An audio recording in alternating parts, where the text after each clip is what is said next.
Welcome everyone to Paddling Pool 326 here, hosted on Dapple Productions. We are going right into our first set from Whole Lotta Rage against Bad Luck. But first of all, I am Matt, I'm Het, and I am joined here by Mary. Mary, how are you doing on this beautiful, apparently very hot morning? I'm doing so well. It is very hot today, but we're bringing up the temperatures right now in Paddling Pool. We're about to get a little bit spicy with our first set, and I'm really excited to see this maps. Clams, brine water is not something we see super often, so I'm really excited to see that. Yeah, I think with those new weapons, it's going to be a lot of fun going onto that map. Like I said, you don't see it too often anymore. There's a lot of stuff that's going to happen on Brian. Like, I personally have not seen much Clamblitz with those new weapons before, so I'm very excited in what these teams can pull off with them already. I'm seeing some new weapons. I believe that's the new arrow spray. Am I correct? No, it's not new air spray. It looked like new air spray from the Holo. So no new weapons on this set from 10.0, which is a bit surprising. But let's see. I know I'm very interested in Breakdown with that arrow spray because that's not something you see every day on tournaments. No, both comps are very irregular. One side only has range really in that pencil, but no cooler on the other side too. So both teams have their pros and cons. Right now, mid fight's a little even. Gal does go down, but right now they have control of zone. Not if the reslider is able to get a cap, which it does, and they get two down. Whole Lotta Rage. Yeah, Whole Lotta Rage actually gets a very good capture here with that reslider opening, and now they're gonna try to push back Bad Luck as much as they can. Bad Luck is slowly charging up their specials, though, waiting for an opportunity to happen. They have 3 specials at the ready, whilst Whole Lotta Rage only has the one from the not to this. There is the air spray special online to recapture some of the zone. Splashdown goes out under the splash zone, having to fight against that Zipcaster. Gets a very decent spot actually, but not a zone capture yet for Bad Luck. But it might just change here if the air spray wasn't there to say something eventually. Yeah. Right now we're seeing a good hold from a Whole Lotta Rage. They keep getting like a 2-down situation, but they're still managing to hold their zone with the good usage of specials and things like that. The Nautilus goes down, and Bad Luck is finally able to cap the zone with that crab tank setup, causing a lot of pressure. And it's that crab coming out from the Whole Lotta Rage. It's not in a great spot though, and it immediately gets cancelled. This might be a really good hold for Bad Luck though. Just hold, a little hold, getting a hold. That's a wide little bit of Bad Luck coming for a Whole Lotta Rage. Let's see if Bad Luck can hold it as long as they need to recapture that lead there. Only a couple ticks off, and that zone has no penalty on it applied as of now. 2 players are down for Bad Luck though. Whole Lotta Rage have to hurry up to try and capture the zone, make that 3 players down. But the lead has been swapped by just 1 at the nick of time. They got that lead. The Whole Lotta Rage just a little bit too slow. Some Bad Luck again, if you ask me, on that front. And now they have to get through that penalty of around 40 ticks. They have a decent hold in the zone, with only 1 special at the ready. The others are close to getting their special. Domari, as we see Bad Luck trying for a huge push. Yeah, and right now numbers are even. That Gal went down, but also that Nautilus went down at the same time. We see a trade over there with the Zipcaster, but right now zone's really even, and those penalty points are starting to get down, but they managed to get the hold and reset that penalty points. Oh, but the 2 down, that is going to cause a huge problem, but it is just a back and forth all the way. Whole Lotta Rage is honestly getting a lot of bad luck with those specials, and not just the dualies rolling into the bomb. Decided that living was not knocked anymore and just decided the bomb was the way to go. Penalties about to get rid of, about to swap that lead for Whole Lotta Rage. 2 ticks left on the penalty when the zone gets neutralized and recaptured again by by Bad Luck. Whole Lotta Rage is getting Bad Luck over and over and over again. 100% intended. Good splat by that reslider from the Aerospray Breakdown. Definitely having their game down for their special. Not as much as their weapon, but with 3 players down, Whole Lotta Rage can finally get some proper This might map be a lead control shift. here. This might be lead shift. It is lead shift. Yeah, and that's really good because points are ticking down at the lead shift. There's only that pen online, so there's not much opportunity to go in there. And with 10 points left on the clock and that grab's canceled, I don't think they'll be able to get in time. And that is a knockout on the side of Whole Lot of Rage. Yeah, a whole lot of rage. They had some struggles. They had some struggles, I will admit, but a very, very good opening set. However, I don't think Bad Luck is going to make it that easy for them onto that next map, like you said, Clan Blitz. So let's see what they're going to bring. But a whole lot of rage, when they are in control, I feel like they are very much in control of the situation, but they tend to just lose it easily. Like, they have a lot of control on the moment, but the second that control, like, they hold it for a little bit longer, they still start to losing their grip on it, and that's where Bad Luck always swoops in. And sometimes they do make some decisions in terms of movement where I'm like, yeah, should you've done that? Don't you think? Yeah, it's really tough. Both teams seem really even in their skill levels, and we saw that in the form of a bunch of trades happening, a lot of picks on both sides. It's just kind of the question of which side gets more benefit from the trades that they have. And I think in this case, Whole Lot of Rage, they got a lot of benefit from the trades just because of how aggro Bad Luck's comp is. So because they got those trades, they got down the aggression, and then it's just the pen trying to hold it all together. Yeah, I agree with that. I think they just need to play a little bit slower and just try to not focus much on the aggressive, more also on staying alive and very much on painting more, because Bad Luck can go in, but the second they go in, they just go in and splat, but they don't really paint all that much. And this is where Whole Lot of Rage always gets them. It's the fact that they have so much more paint on their team. So I think that's something that Bad Luck can definitely improve upon. But let's see what they're gonna do on this Clan Blitz game, because I'm very excited to see Clan Blitz. We're always excited to see Clan Blitz in tournaments.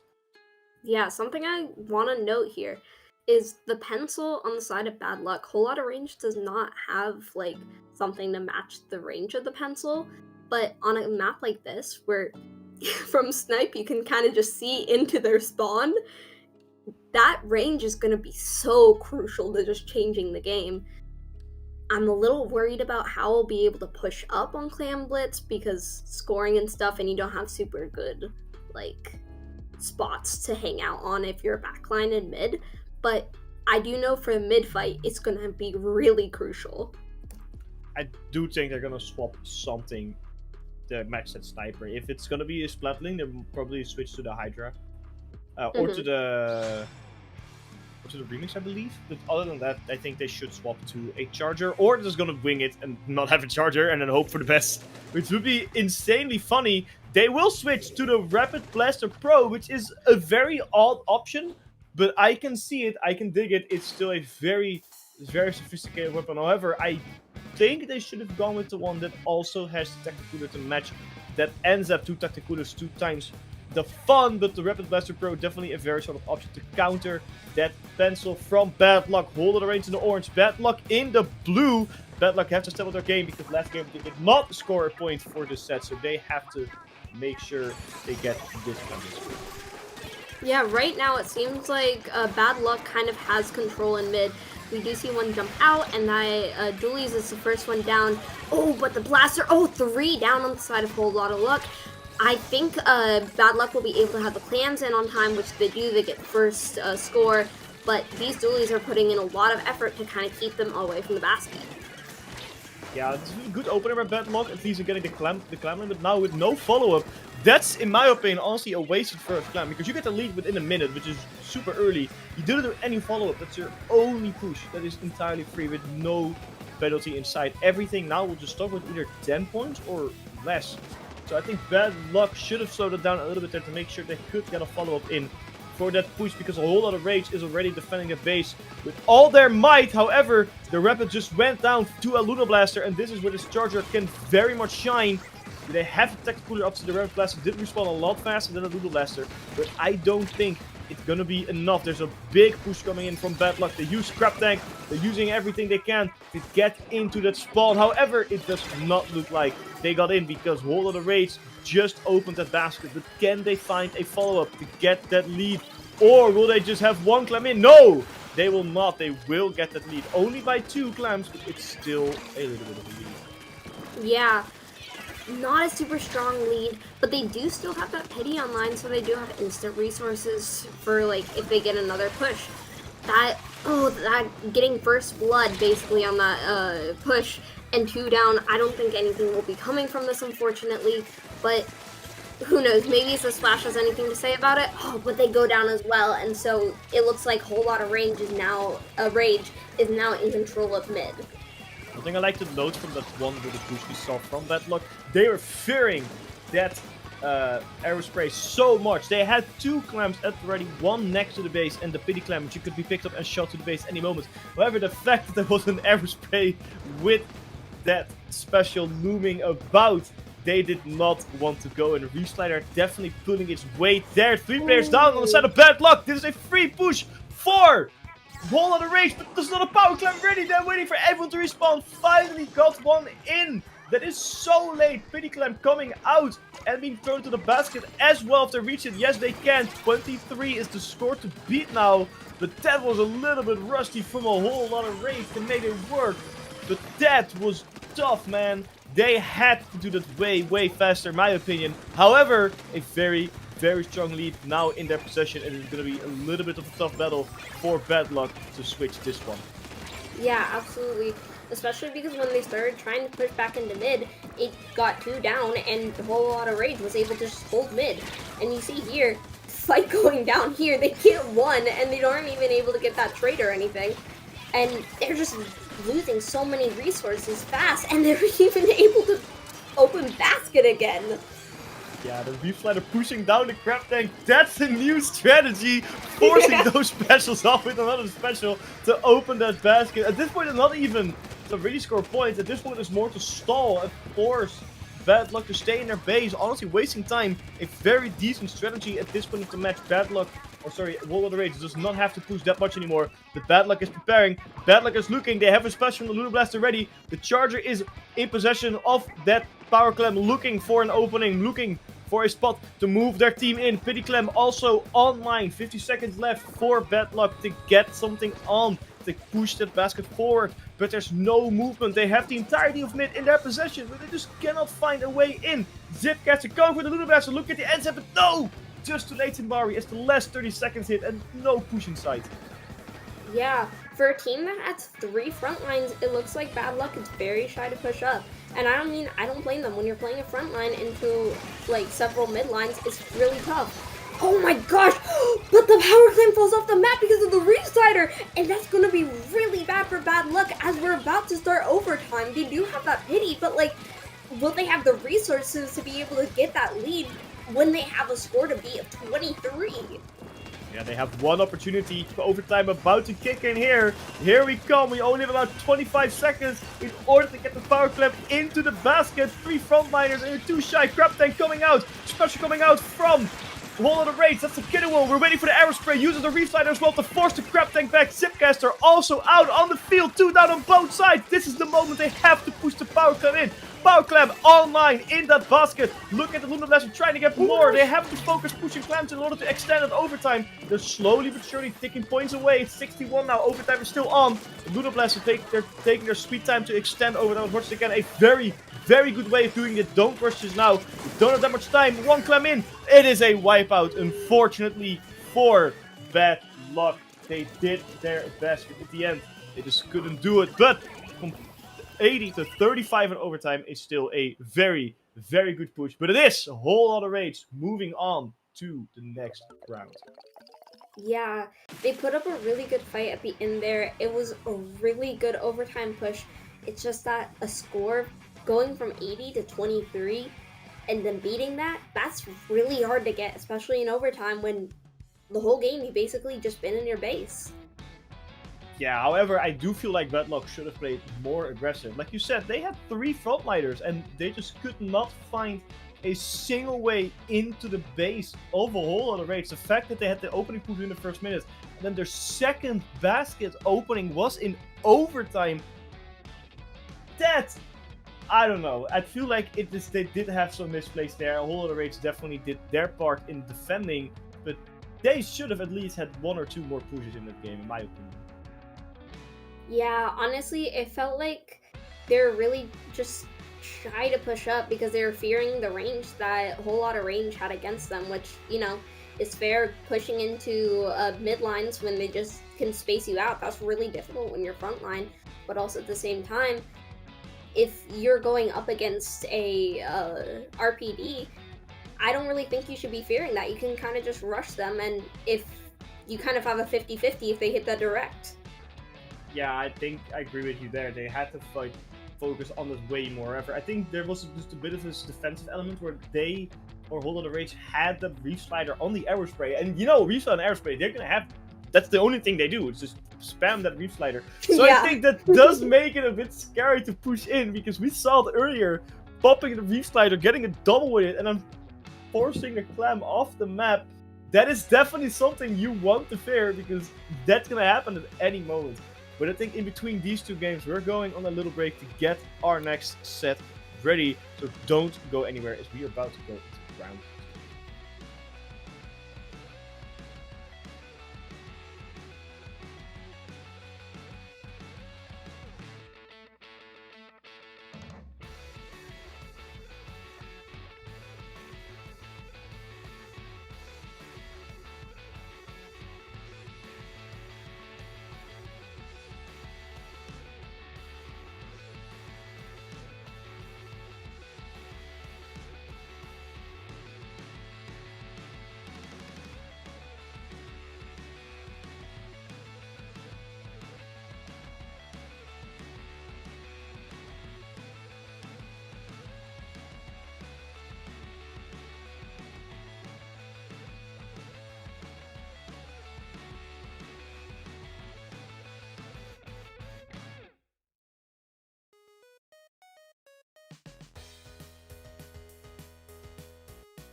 Hello and welcome back to round 2.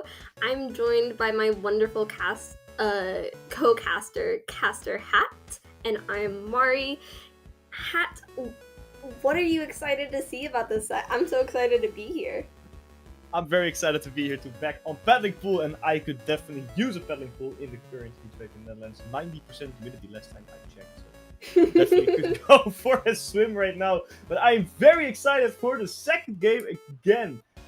Shipyard and then Tower Control. That's gotta be one of my favorite map modes right here. Distinct versus Trigger Happy. Let's see if they are trigger happy, as their name suggests, because it's gonna be a lot of triggering going to happen here in Splatoon. But first off, starting off at Clamblitz Inkwell Art Academy, a classic from Splatoon 2, and still a very, very fun map mode. I'm hoping now we're gonna actually see something new, a new weapon, because last set we didn't, and it did make me a little bit upset that we finally got new weapons after like 2 years, and then nobody decides to play any of them. Like, why?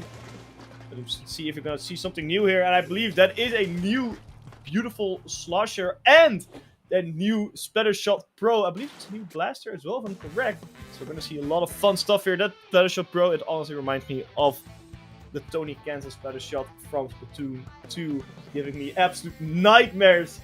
Hopefully this game it won't, but still a very, very good kit. As we go into 3v2 scenario early on for both teams. Distinct in the green, Trigger Happy into the purple. And Distinct definitely the team that's going to push way more in the early game because of the huge map control. Yeah, for being called Trigger Happy does not look super excited to like rush to mid, as I was kind of expecting them to. Right now, Distinct has mid control, they are one down, but it looks like they're still able to get that picks and that pressure with that jet in their base. All of the missiles to come out, which could cause a bit of an issue and actually get 1 or maybe 2, as the saucer went down at the same time the missiles were popped. Yeah, very good missiles indeed from the Splatter Shot Pro, focusing on that Paddling, forcing them into a missile after they land with their inkjet. The Trigger Happy finally decided to see what a trigger is, because they're pushing in deep. They're putting all the triggers. They're trying to get into the base, but I see Tacticooler coming in from Jesus, I almost ignored. From Trigger Happy, to force that push open, to force a little more forward, but it does not seem to work, as Distinct very much forcing them out of their base. No clams on the side of Trigger Happy anymore. Distinct having 7 clams currently. Had a little more, but the slosher was splattered, unfortunately. They're looking for an opening. Distinct or just Trigger Happy. They're looking for a way into that base to continue the push that they started, but I don't think it's going to happen. As we see a Trizuka missing a crucial shot against that Splatling. That is not one they had to miss. It's not one they should have missed. They should have hit that one. And now 2 down for Distinct. Trigger Happy will have a free move into their base. Yeah, just that roller in Distinct space. Oh, but now it's just a slosher. They don't have a power clam up yet, and they're already using a lot of specials just to kind of keep their space. We do see that edit coming in finally with a power clam, but I think by the time that they get here, it's not going to really be able for them to get in, considering they used like 3 specials at once, and now they have no resources to get in, and the strikes are giving Distinct a free entry back into mid. Yeah, this thing definitely using a little bit of distinctive play style to force players away from that center point and forcing Trigger Happy back into the base. But Trigger Happy just always seems to find a way now to go back. It's about halfway through the game, and not a single team has scored. Not a single point has been put onto the board. 100 against 100. Nobody finds a way in, but here comes Strike with a power clam. Can they find a way in, or will it grow to defend? Using the bubble to Splat 1, but 3 players down for the team, making it difficult. There's only a jetpack now defending with their life, but unfortunately couldn't get the splat they needed. They were very close, but not close enough. We finally see some points being scored by Trigger Happy, but again, only 1 power clam, no follow-up in this one, and that means Distinct have a huge advantage on pushing, because they just need a single push and a single power clamp to go in. And with 2 players down on the side of the Trigger Happy, that might just happen here. They are in that base. Clams being thrown left and right, Mari, but nobody seems to be coordinated on Distinct right now. Yeah, and that ballpoint is the one pushed up the most. We do see that Slosher and Bats now, though. And, oh, but they get punished really quickly. They have a power clamp and they're able to score, but I don't think they have any follow-up unless this roller is able to somehow get a miracle and get in there, which they are able to do, and they are able to get lead, but that's not a really good lead. It's only a, like, 6-point lead, which is very easily taken down considering the amount of penalties that we have at this point in scoring. Yeah, I do want to note though that they might have a small lead, but looking at the speed that push have been happening in this game, that lead might just be enough. It's only 6 points, but it's still 6 points more than Trigger Happy had. But however, I see a little sneaky slosher there, and I see a rotor next to the base. Falcon has been picked up. Will it be jumped over in time? No, it will not. The roller gets flattened. Fully bomb on the side of Trigger Happy onto that basket. That's a free push if they can get the power clamp in. It does not look like the power clamp is anywhere close to that because there's no power clamp picked up by Trigger Happy right now. They're all into the base, but there's no power clamp to be seen. And with 3 players down, they just wasted everything they fought for in that push. Oh my gosh, Trigger Happy needs to make sure that they get those power clamps early on, or else I'm gonna have a heart attack with the pace that they're going. They're getting those important picks and they're getting those specials up, but if you don't have clam economy, you don't have nothing. And right now, it looks like they have that pity clam, so overtime will be triggered, but the Slosher's in the base, and so if Slosher's able to just, you know, get the basket open, then, you know, no more overtime. But, okay, it looks like they see the Slosher coming up, and they're able to get that pick. Yeah, but wasting time on that sludge is not something you want to be Trigger Happy because they only have a couple seconds to get the basket. But the cow in the basket, be back, throwing your life to it, get to the power clamp, get to the basket. But no, there was a rotor in the way. They had so many opportunities at the end, and all of them thrown right into the bin. A very, very good defensive play from Distinct, but Trigger Happy were a little bit too happy on the triggers and not on the objective because that was rough to watch. Yeah, it's always so rough to see when just they have the positioning, but there's no objective able to be used here. And that's always something that you really need to make sure of, because I feel like in dive comps, or I wouldn't exactly say that the Trigger Happy has a dive comp, but when you are super trigger happy like they are, it's so easy to just kind of forget objective and be like, okay, let's go get the kills. But no, that does not win you the game. The funny numbers at the end of the game that you see on the scoreboard, those do not win you the game. You gotta play objective. This is an objective-based game. I couldn't agree with you more. I'm just wondering, the time where they had 17 clams in their possession, standing inside of the base of this thing. Why did nobody decide to make a power clam? Just throw clams at the person who has the most, just to make the damn clam. I don't care if you scored, just make it so you have a chance. They had 4 people in there and just threw it out away. Ship shape, cargo co, up for grabs, tower control now, so at least this time you have to stand on the objective. It's a little bit less of a teamwork objective, as you can do have one person on the objective and then everyone else can just focus on using the trigger. But let's see if this thing is going to win again with only 6 points, or if Trigger Happy is a little upset and gets some more points on the board than a single push. Yeah, it looks like Distinct is already one up as a trade has happened and a pick, so a lot of kills are going back and forth here. It just seems like both of these teams should be named Trigger Happy with how aggro they're playing. But right now it looks like we will have that first check broken. There's specials online from that roller. We have 3 specials online, so it looks like Distinct's in a really good position here to be able to take a lot of pressure as they get 3 down with just that heavy edit ready to defend that tower as they're at the last checkpoint. Yeah, that's a very strong push here from Distinct. They're doing everything they can to keep Trigger Happy away from the tower. Very good bubbler from the rotor. Jason jumping in with the slosher, but oh my gosh, just too late. That was not just a wipeout. They just swept the floor with them 100-0 in a single push. Distinct had no chill. Yeah, Distinct said, hey, that last game was a little too close for our comfort. Let's make sure this one's a complete wipeout, because we want to make sure that we really win this set, like, no stress. And that's exactly what they did. I felt like they had a really good job just kind of getting in those little spots, getting those trades that really benefited them, even though you would expect the trades to benefit the cooler team rather than a cooler-less team. Yeah, it is honestly insane how fast Distinct pushed that game mode. That was honestly insane. I've seen a lot of fast pushes, but that was it was a little bit sad to watch for Trigger, I'm gonna be honest. Especially after the way they just lost that Clamditz game. I feel like it's also a little bit of morale. I think they lost a bit of morale after the fact that they had such a free push at the beginning and then just threw it out. But this game was insanely one-sided.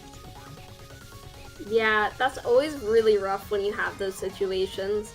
I just hope that they're able to, move on, refresh during the time that they have to wait for their next round and losers, and be able to bring it back, because they do seem like a really talented team. Maybe just be a little less trigger happy and have your mind a little bit more on the objective. Yeah, I think that's something they should definitely use in the future for feedback, because unfortunately, that is still the way to win Splatoon. Anyway, I think because of this fast set, we'll be going on a little bit of a break again, a little bit earlier than we want to get our next set ready. But now I think it will be a lot faster, because we always know the deeper you go into this tournament, it will definitely be less one-sided. So grab a snack, grab a drink, especially in the current weather situation, and we'll be right back with more Paddlling.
and welcome back to Paddlling 326 right here on Dapple Production. My name is Het, and I'm joined today by my lovely, lovely co-host, Mary. We're going to switch it up a little bit from best of threes to best of fives here on round 3, Zipcat versus Amnesia, and we're going to start it off on Rainmaker Scorch Gorge. Some say this is one of the most hated map modes in the game because apparently, as far as I know, not a whole lot of people like Scorch Gorge, but I don't really play that much anymore, so Mary has to confirm that for me.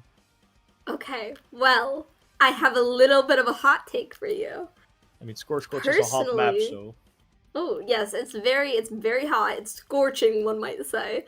But I really like this map mode, honestly, and I know that I'm the minority in that, but I kind of like the angles that you can take, especially because I'm a backline player. I play edit, and I really like the grates area. I really like just hanging out and snipe.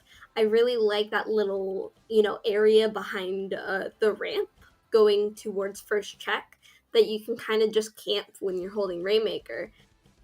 And maybe defense is a little tough on this map, yeah, but I do think that it's kind of an underrated map mode, and I'm really excited to see how these teams are going to play it. You know what? I like the take. I think for backliners, I can agree with it. Every time I play Sniper, I think Scorch Gorge is a lot of fun. So I'm going to agree with you there. I don't mind it either that much. I like the fact that the midpoint is tall on every game mode, and the Rainmaker is actually lower down, so you can actually do stuff. So I'm going to agree with you there. I like this map too, but apparently a lot of people hate it.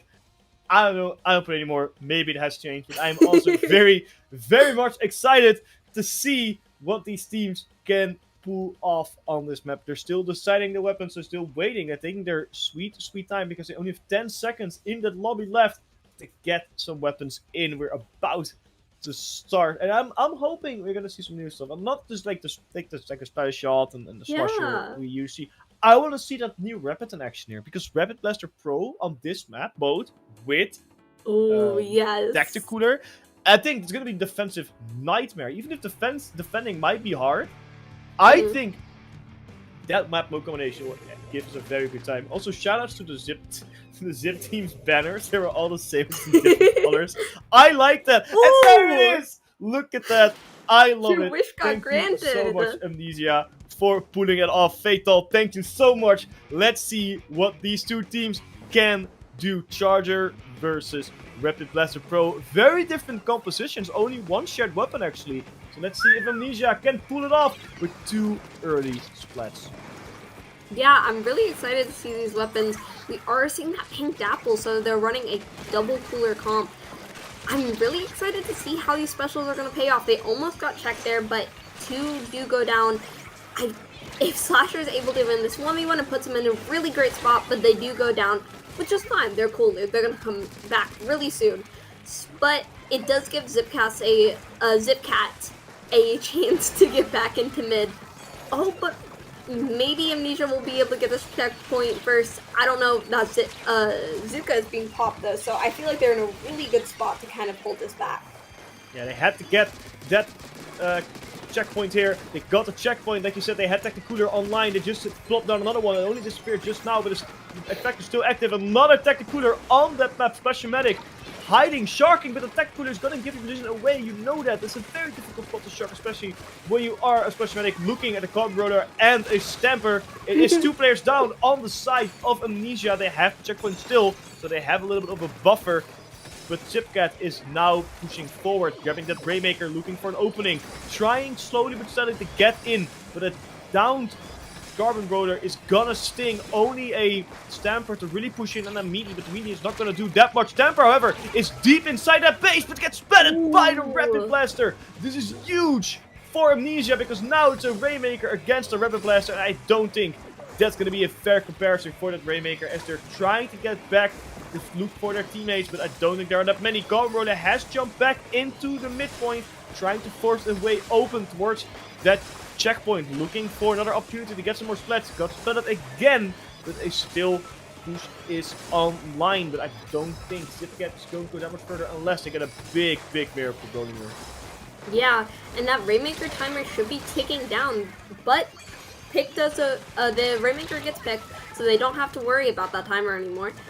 Zuka's ready on the side of the Mini there. and teammates are able to come back in, but I don't know, this push is looking a little bit dead as 2 people do go down for Zipcat, and it's really just that mini holding that space as they go down. Yeah, they're trying their best and looking for openings, but it's gonna be tough for Zipcat. They have the weapons to push in. They have the manpower to fight the opposing team. However, they don't have the team play right now. 3 players down on the side of Amnesia, and a full fat wipeout made that 4. I just can stop saying anything. I should stop saying anything. I should stop talking because they gave me the biggest goal in the curse, pushing from no points at all to 34 in a single push. 2 players down again for Amnesia. Zipcat just went from 0 to 100. You might say they unzipped this one. Yeah, and Amnesia's in a little bit of a bad spot here. There's only a minute and a half left of the game, and they have to go pretty good amount of points. But this is a pretty snowballing map. Once you get past that first checkpoint, if there's nothing that you need to clear, and also the fact, oh no, they're not able to get the reset. So they will have to kind of wait a lot more time for that to move out. But with the picks going down and just really the Stamper by themselves trying to push into mid, I don't really think they have the resources to be able to get these picks and get back into mid. It just is a fight to the death right now, it feels like. Yeah, there's a lot of stuff going on for Amnesia that they don't really want to have happen right now. I think their biggest problem isn't actually the fact that Zipcat's in their base, it's the fact that they cannot get any map control in. Zipcat has full free move of the entire map. Even if someone gets flooded, they can just jump back in or quickly swim back because there's nobody from Amnesia to fight them on the mid points and fight them onto the map. They finally broke out, finally got some map control again. Rainmaker, however, not yet popped, and 2 players down again. That mini is going to have a field day onto the midpoint, but no, there was a Dapple that had to say something about it, but another splat on the side of Amnesia. They're losing players left, right, and center, and there's nothing it seems they can do about it. And only 10 seconds left into this match. 68-21. Checkpoint has been broken. They have to pop it, and they have to pop it fast. It is 1 player down on the side of Zipcat, but I don't think it's going to be enough. They popped the Rainmaker, but unfortunately not being able to pick it up. I saw that Dapple fall down, climbing the center point. Very, very good opening for Zipcat. Yeah, it was a really good game. They're looking a little bit tough at the beginning there, but, you know, they got their momentum, they got back into mid, but when they got back into mid, they really held mid.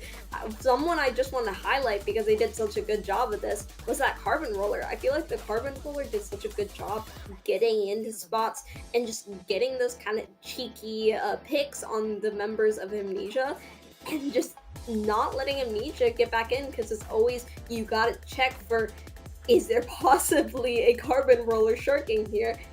And if you don't check, you're just doomed to die. Yeah, that's something that Carbon Roller did so extremely well, and I do play a lot of Carbon in my free time. That's just what you do. You go in, you get a splat on someone who does not want to get splatted at all, like maybe a Rapid Blaster Pro, but technically for an example, and then you die, and you repeat that cycle over and over and over again, because your entire fate is just making sure you get 1 special and 1 special only out of the map. And I think that helped Zipcat so much, because you saw Amnesia was struggling with the specials. You saw Amnesia was struggling with the backliners because they just got rid of them all the time. There's nothing they can do about it. And hopefully Amnesia will play a little bit safer or get a sneaky weapon of their own, because they had a Stamper, but the Stamper at this point is not really sneaky more because everyone knows how to play Stamper now. So they should definitely find a way against that Carbon Roller in order to get themselves a little bit more breathing room. However, the breathing room might also be the fact now that the objective is not as bad to play as Rainmaker is. The Rainmaker objective is a little bit tedious. We're going to switch it up to Hagglefish Market on tower control. That second checkpoint gonna be a blast for the Rapid Blaster. Oh, absolutely.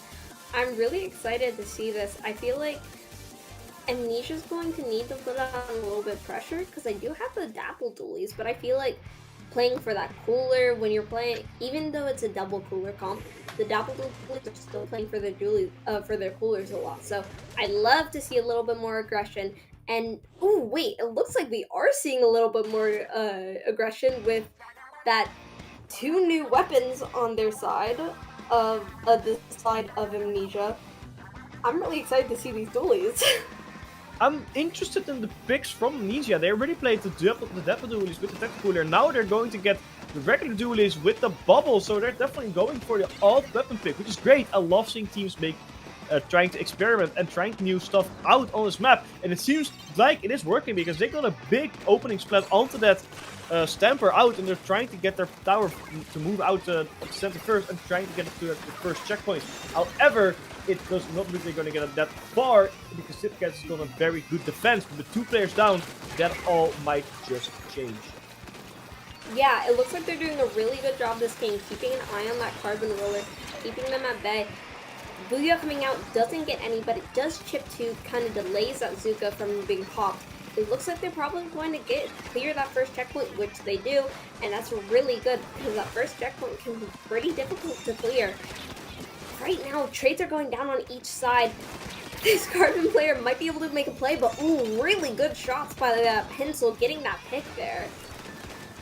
Looking at the map mode right now, especially with the map, the players, this time it is Amnesia doing way more on the offensive side than Zipcat. It's like the map completely flipped. The roles are just reversed now and the tables have been turned because checkpoint 2 is about to be broken by Amnesia.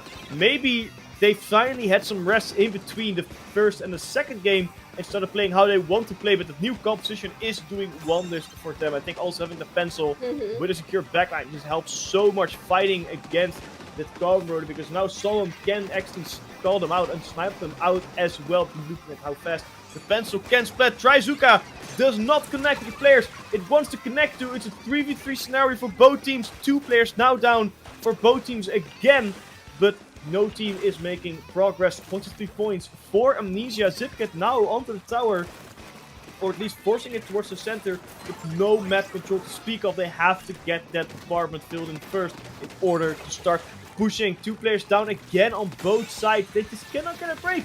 Booyah bomb is coming out though, but a Tryzuka and a Stamper will say no. And this is an opening for Zipcat to get on the tower and start scoring some big points. Oh my gosh, but not if the Vaster has anything to say about it. They get 2 down, and they do force that Mini to back up a little bit. They push up a little bit now, but still, it gives them time for their teammates to come back in. Oh, but this Stamper is doing good work to keep them at bay. Gets that important splat, gets an assist on the next, and it just looks like they might be able to clear out at least 1 checkpoint, hopefully, with that cooler online. They definitely should clear the first checkpoint with a Booyah bomb. Make it difficult. That Stamper on the map. Just a splat that fell off.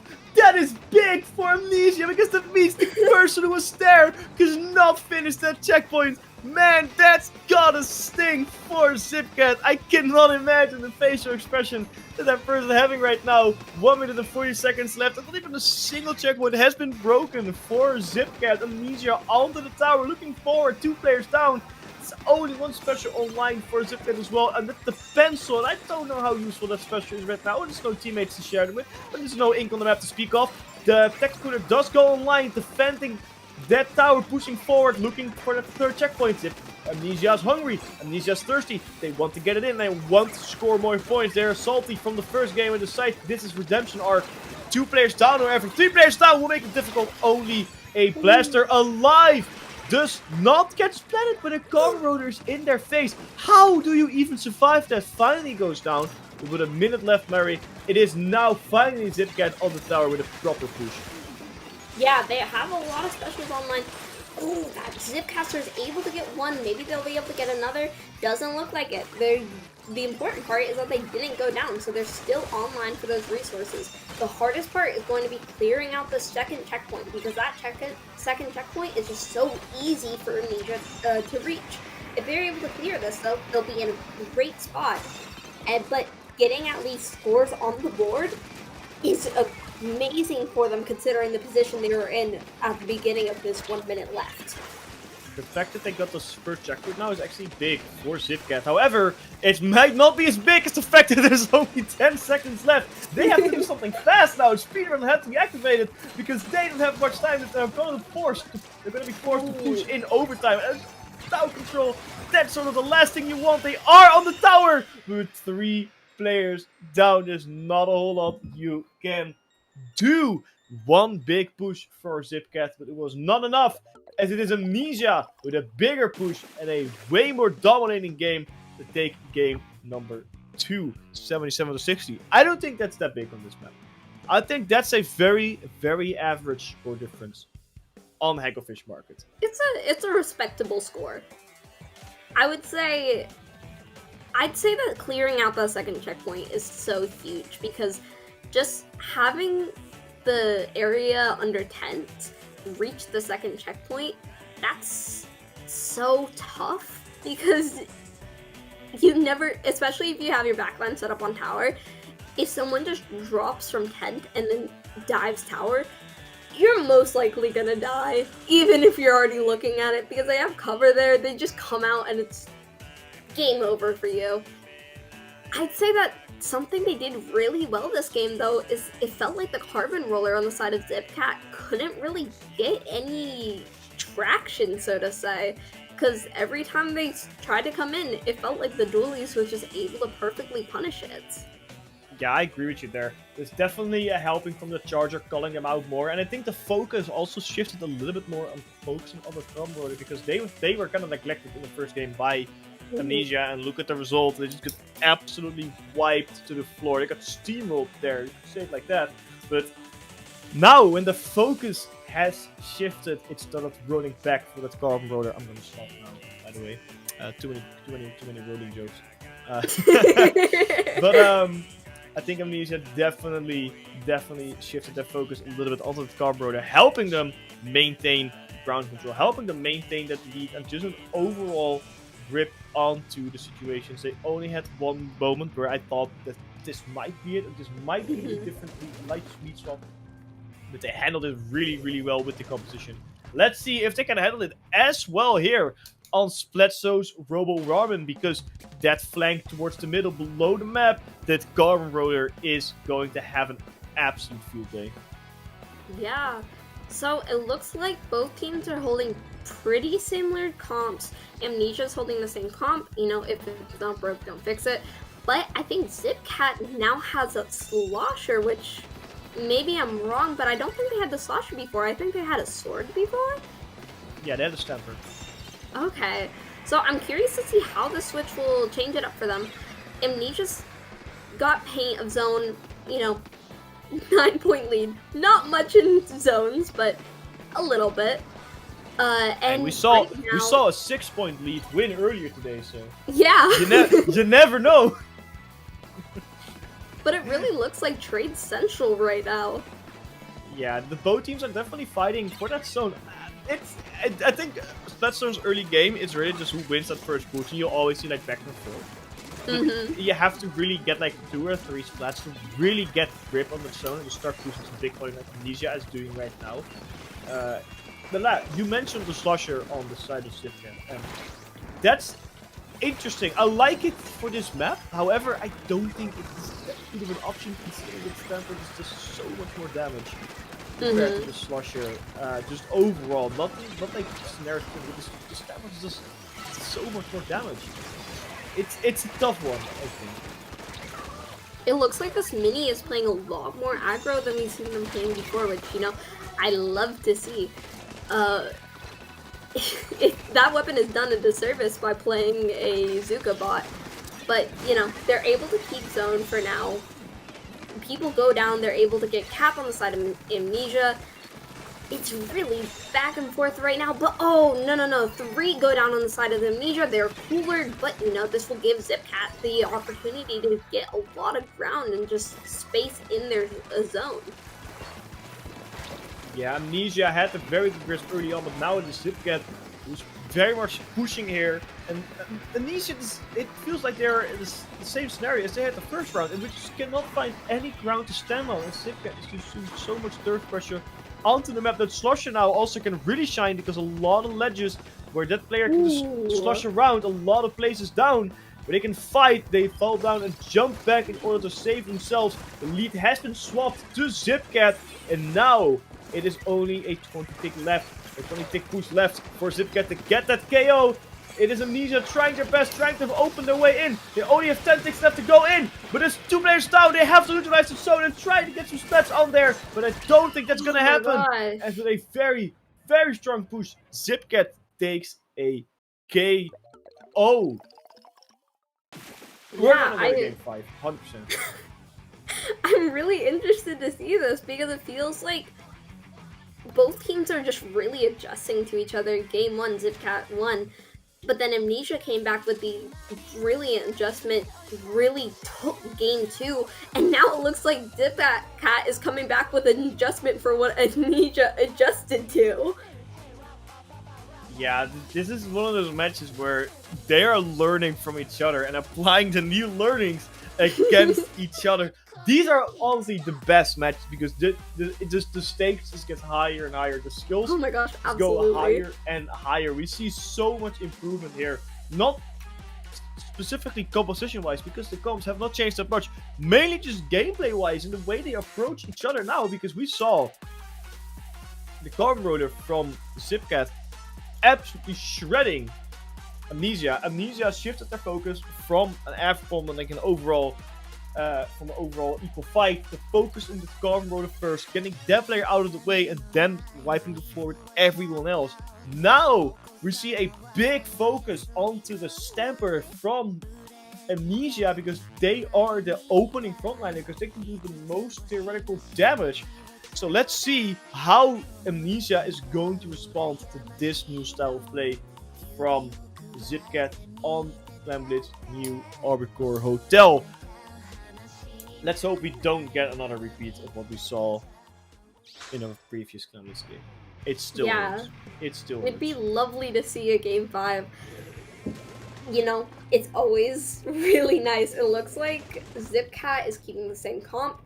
And also Amnesia's keeping the same comp. I'd love to see how they adjust. Maybe they're thinking that just the zones was a problem, you know? Or maybe it was the fact that, Ramen's kind of a cramped map at times. I'm really excited to see this, but aggroness really helps on a mode like Clamblitz. Yeah, Carbon Roller is gonna shine here for real.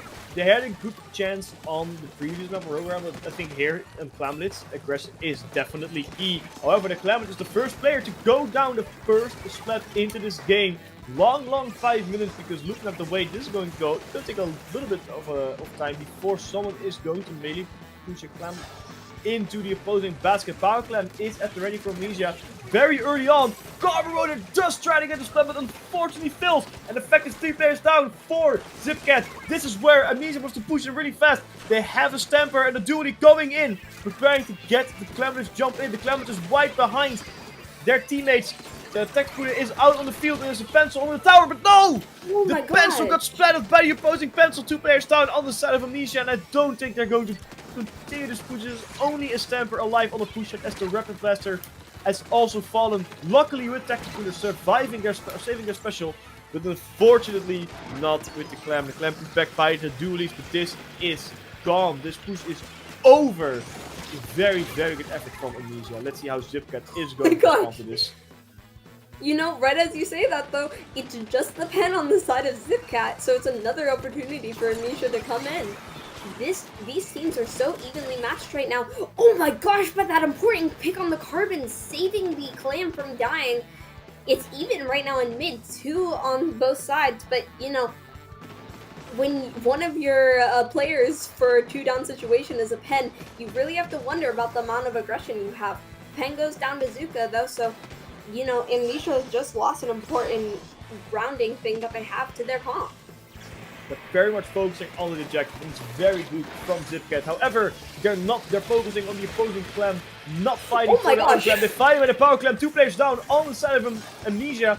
This is something where Zipcat can work with. This may be something where Zipcat can force the power clan in, but there's nobody on the base. There's no ink on the base as well. Amnesia has this locked down, but the fencer goes down. The stamper goes down as well. This is where Zipcat can force their way into the basket. They have an opening, but no! There was Tacticooler alive, and 3 players are now down for Zipcat. They had such a golden opportunity and were stopped by some soft drinks. Can you imagine that you just get stopped by freaking Coca-Cola when you're trying to push a soccer ball on the opposing side's field? Now, it's not a soccer ball, it's football. Too European for this. Now, the control is back on the side of Amnesia, but still no push inside. They have a lot of clams and they have a Tacticooler, but they have to make a power clam and force their way into the opposing basket. Yeah. Again, it is just the Rapid Blaster alive. So far, both of these teams are so evenly matched this game that, like, every 5 seconds it's like, oh, okay, this is the time. This is when they're gonna push. Nope. 1 goes down. 2 go down. 3 go down. But right now, we're in a mid-fight. The pencil goes down on the side of Amnesia. Maybe this is an opportunity for Zipcat. No, 2 go down for Zipcat again. And this might be looking for something as Amnesia. They have 3 players down on the side of Zipcat. They're only respawning now, but respawns in this map are super strong because you are above that basket and you have to push in quite deep as an Amnesia player to get that power into the basket. But this dude is looking, the dude is eyeing, waiting for an opportunity, just playing it passively. Only about a minute left into this game. 2 power clips at the ready. Bubbler as well. The power clip is thrown, and the power clip scores second one onto the basket as well. Hits it. 60 points and a wipeout on the side of Zipcat. Amnesia took the long game, 4 minutes in, waiting patiently for a huge push. 136 and more clams joining that. As I speak, 24, the score to beat. 2 players are now down. There's only a duelies with some clams left. If they can throw in an extended push, that would be humongous. But they are on the other side of the map. But that was a very strong push from Amnesia. And with the amount of time left, Zipcat gotta hurry. 24 is a really popular number today, but unlike earlier, this is now going from 100 to 24 rather than 80 to 24 like we saw in a previous set. I'm not sure if this is going to be possible, especially when overtime's about to start and all of Zipcat is just like pushing forward and stuck in mid. I don't think they'll really have the opportunity to do this. Strikes are online, but you know, how are strikes gonna help you when you're not even at the person's face and there's still so much time left? Oh, look at the cheeky little Rapid Blaster forcing the wing into the base and securing that game. How do you not notice I mean, if it is a duelist, fine, but a Rapid Blaster, they were nowhere supposed to be near that basket. They should be in their base. How do you even let that slide? One successful push, by the way, from Amnesia. Nobody else scored. Nobody else even attempted. It was just one push for big points. Yeah. But again, we see the same scenario here. People are learning from each other. It is Zipcast and Amnesia. Now it's Zipcast and now it's Amnesia. By theory, it should be Zipcast. But I think both of these teams are going to open the doors box and throw everything at each other to secure the win. Because at this point, you cannot afford to lose. You already learned so much. They have already been they're coming out of this set as a better team for sure. But they for real cannot lose. Both teams are going to fight it out to the last second. And looking at how slow these teams are pushing, this might also be a full 5-minute set unless it will be like the first game. And Autoto Spillway luckily is not as snowbally as Scorch. So let's see if we're gonna see some changes here, or if Amnesia will break the win-lose streak. Yeah, the one thing you gotta worry about is if you get past that the first checkpoint, then it can be pretty snowbally because, you know, in the update where they removed the uninkable, suddenly you can just paint that and you can run forward for crazy points from that left checkpoint. The one thing I'm thinking about though is just that, you know, how must Amnesia be feeling right now? Because yeah, they've been adjusting so much and they brought it to a game 5, but they are the one who are kind of on the backseat. If the pattern continues, Zipcat should win this one. So what must they be thinking about right now going into this game 5? Yeah, I think there are a lot of thoughts going into these teams' heads. A lot of discussions are to be had within the voice chats. I cannot imagine I can actually imagine the stakes. They're going. I mean, I've been here. I cannot lie. I can imagine the stakes, and especially the feeling once you get into this moment. Luckily, it is double elimination, so they can definitely take an L.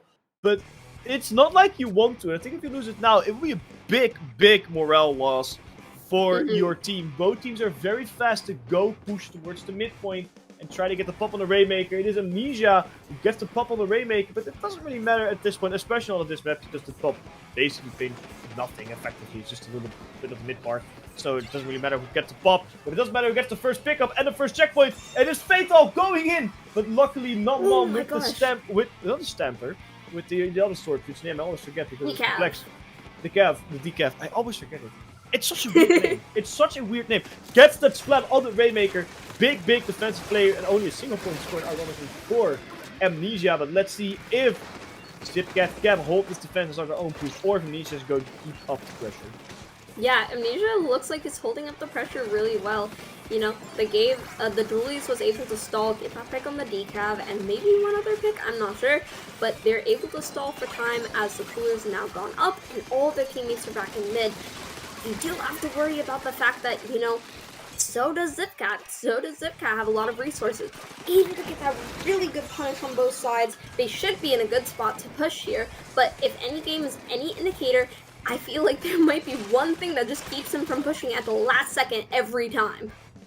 Yeah, I agree with that. I want to say something with the Slusher. Rainmaker goes and checks for Slusher. Could have spotted the Rainmaker, but decided to focus to get rid of a Stamper. Why would you get rid of a Stamper when there is a Rainmaker pushing away from you? Just take your life and get the Rainmaker out of the field. This is what happens now. Look at the checkpoint. Very good push by Amnesia. Definitely keeping up the pressure here. As we do see now that nobody's been even splatted. The Stamper is now gone for both sides. The Decaf also gets splatted. 3v3 scenario with no major frontliner out of the field. Mari, they're gonna see a lot of pushes here left, right. I think we're gonna see a push from Zipcat now. How would you think they're going to force it into the checkpoint? Yeah, they have that bubble set up, and the last one on check is killed, so they're able to get that checkpoint. But oh my gosh, I was gonna say how, you know, getting check second gives Amnesia a little bit more wiggle room, but no, it's just the pencil line, and so they're able to go for pretty good points here. If they're able to push up a little bit more, then that's even better, but they do get punished right when they hit that pillow. 29 though is still a really respectable push though, and it's just a question of will Amnesia be able to get back over there, and maybe one more extra point will do the trick. I don't know. At this point, more points is better for Zipcat, and especially in the way the Rainmaker has been positioned, and the fact that everyone from Amnesia is in their own base. Yeah, diving in and getting some more points is big, and just resetting that Rainmaker pedestal over and over and over again. It's definitely a good player, but there were tri-strikes, and the Rainmaker is knocked to 4. That's unexpected. That's, I don't think, was in the plan of Amnesia, because now that's suspense from they can probably beat it. They effectively have to KO in order to get that lead again, because they touched the pedestal. 4 is like the last point before you start on the KO animation. Let's see if they can get that score beaten. They have 2 players down, only the Rapid Blast to help the Rainmaker push forward. Starsha does go down for Zipcat, and that's going to be good news for Amnesia, because now they have a little bit less of a very annoying enemy to work around, because of Starsha and all those ledges. It's just a free splat fest for the Zipcat. Rainmaker does go down in a very unfortunate spot for Amnesia as they try to regain grounds again with 3 players down. It's going to be a tough battle. They have about a minute left, Murray, before they are out of this tournament. But Zipcat has a huge lead here. Yeah, and it looks like they're looking to see if they can even continue that lead as they're pushing right now. But I don't. This is where Zipcat really thrives. This is a great opportunity for them. They have a huge lead. They're able to go for those kind of cheeky picks, the cheeky trades, and able to get away with it just because they have that huge lead. The pencil does go down, but the Rainmaker goes down at the same time. The Slosher's in a great spot here unless this Rapid is able to get a pick on them, which no, they are not able to. The pencil coming in to save the day, though, get that pick. And with 20 seconds left on the clock, they're going to have to start thinking about overtime. And when you're starting overtime in your base, that is not a good sign. Don't have to start thinking about overtime. Overtime is necessary. You gotta work those extra hours because they are going to be forcing it overtime. And they have to push to the right. There's no way Amnesia pushing to the left. You don't have the time. Oh You don't have the manpower. But you also have the eyes on the decaf. And a decaf at the end. It is a very, very back and forth battle between these two teams as they were learning from each other, advancing, getting better and better and better. But in Game 5, it is Zipcat reigning supreme as they are your set winners. But a Game 5 is nothing to scoff at for Amnesia. With how well they played and how much they learned, we're going to see a lot of them hopefully into the losing bracket. But what a set from both teams. But the play from 27 to 4 in the Rainmaker, that almost secured it, because that went from plausible to super difficult. Yeah, and I have to really imagine that the pencil player on the side of Amnesia must be really beating themselves up right now, because the fact that they pulled back to retreat was what gave the Slosher the opportunity to get that many points with the Rainmaker. So moving into your next set, you have more chances. You're going into loser's bracket now. There's still time to make it back.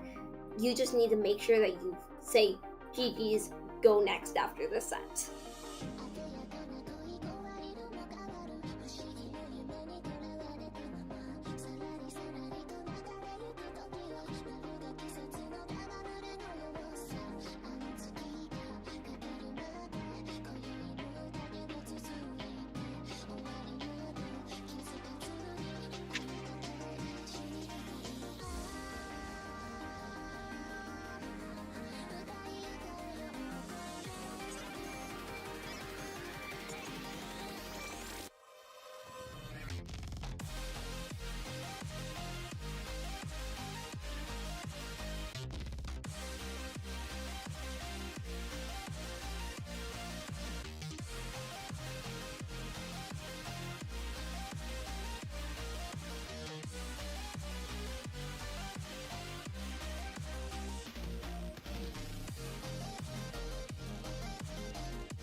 Hello, welcome back to Paddling Pool. I'm joined by my lovely co-host, Caster Hats, and we are really excited to see this set because we are about to see Distinct again for the second time, and also Gudetama, which we have not seen before. What are you thinking about this set, Caster Hat?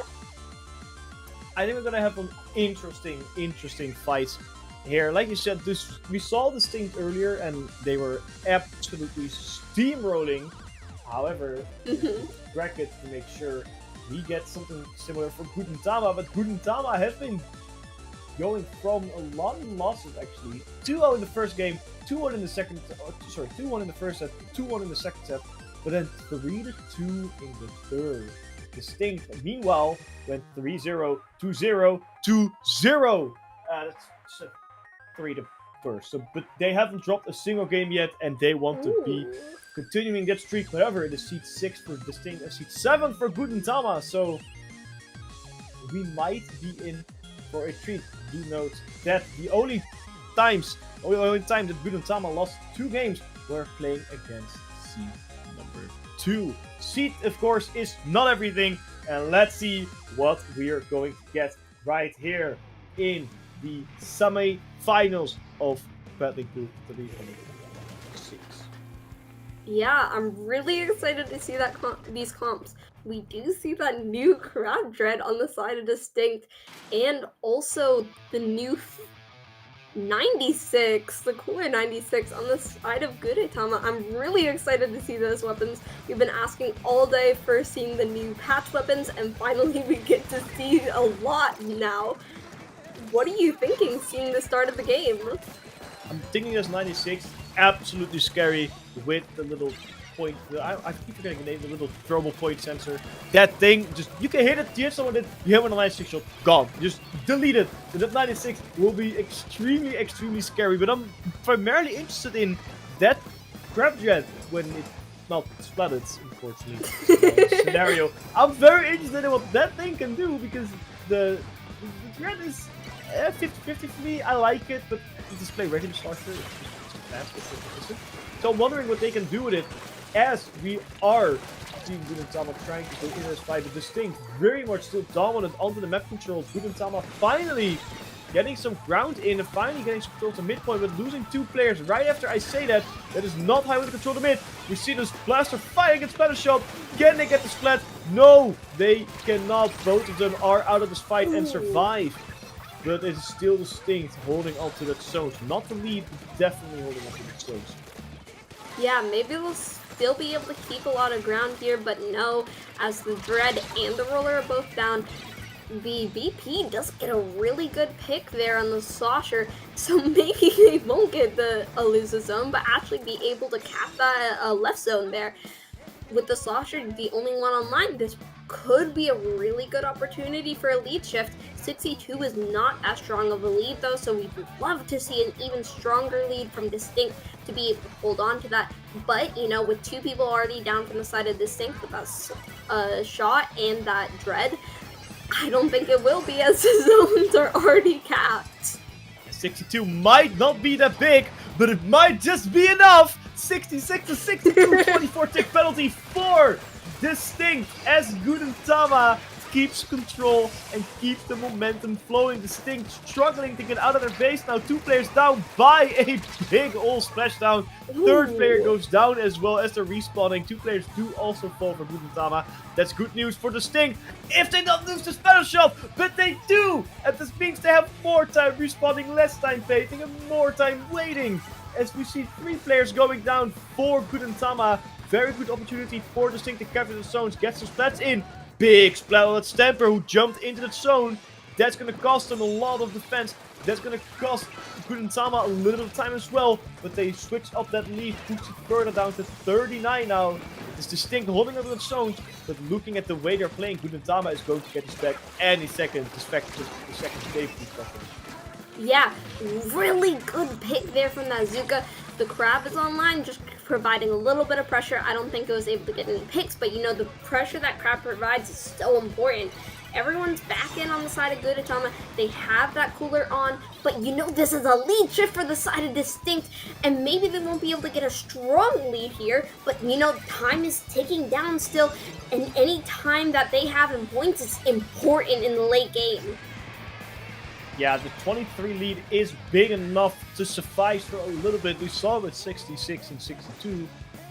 Now it's only a couple ticks. It used to be like earlier in this game, it was about a 30-tick lead. Now it is only 16, with of course some penalty. But the second the penalty is over for Gudetama, it's only 16 ticks, and then they are in the lead again. However, it is Distinct holding on to the zone, and that's good news because they have a lot of penalty to work through. 2 players go down with the ballpoint just respawning. Effective 3 players outside of your map.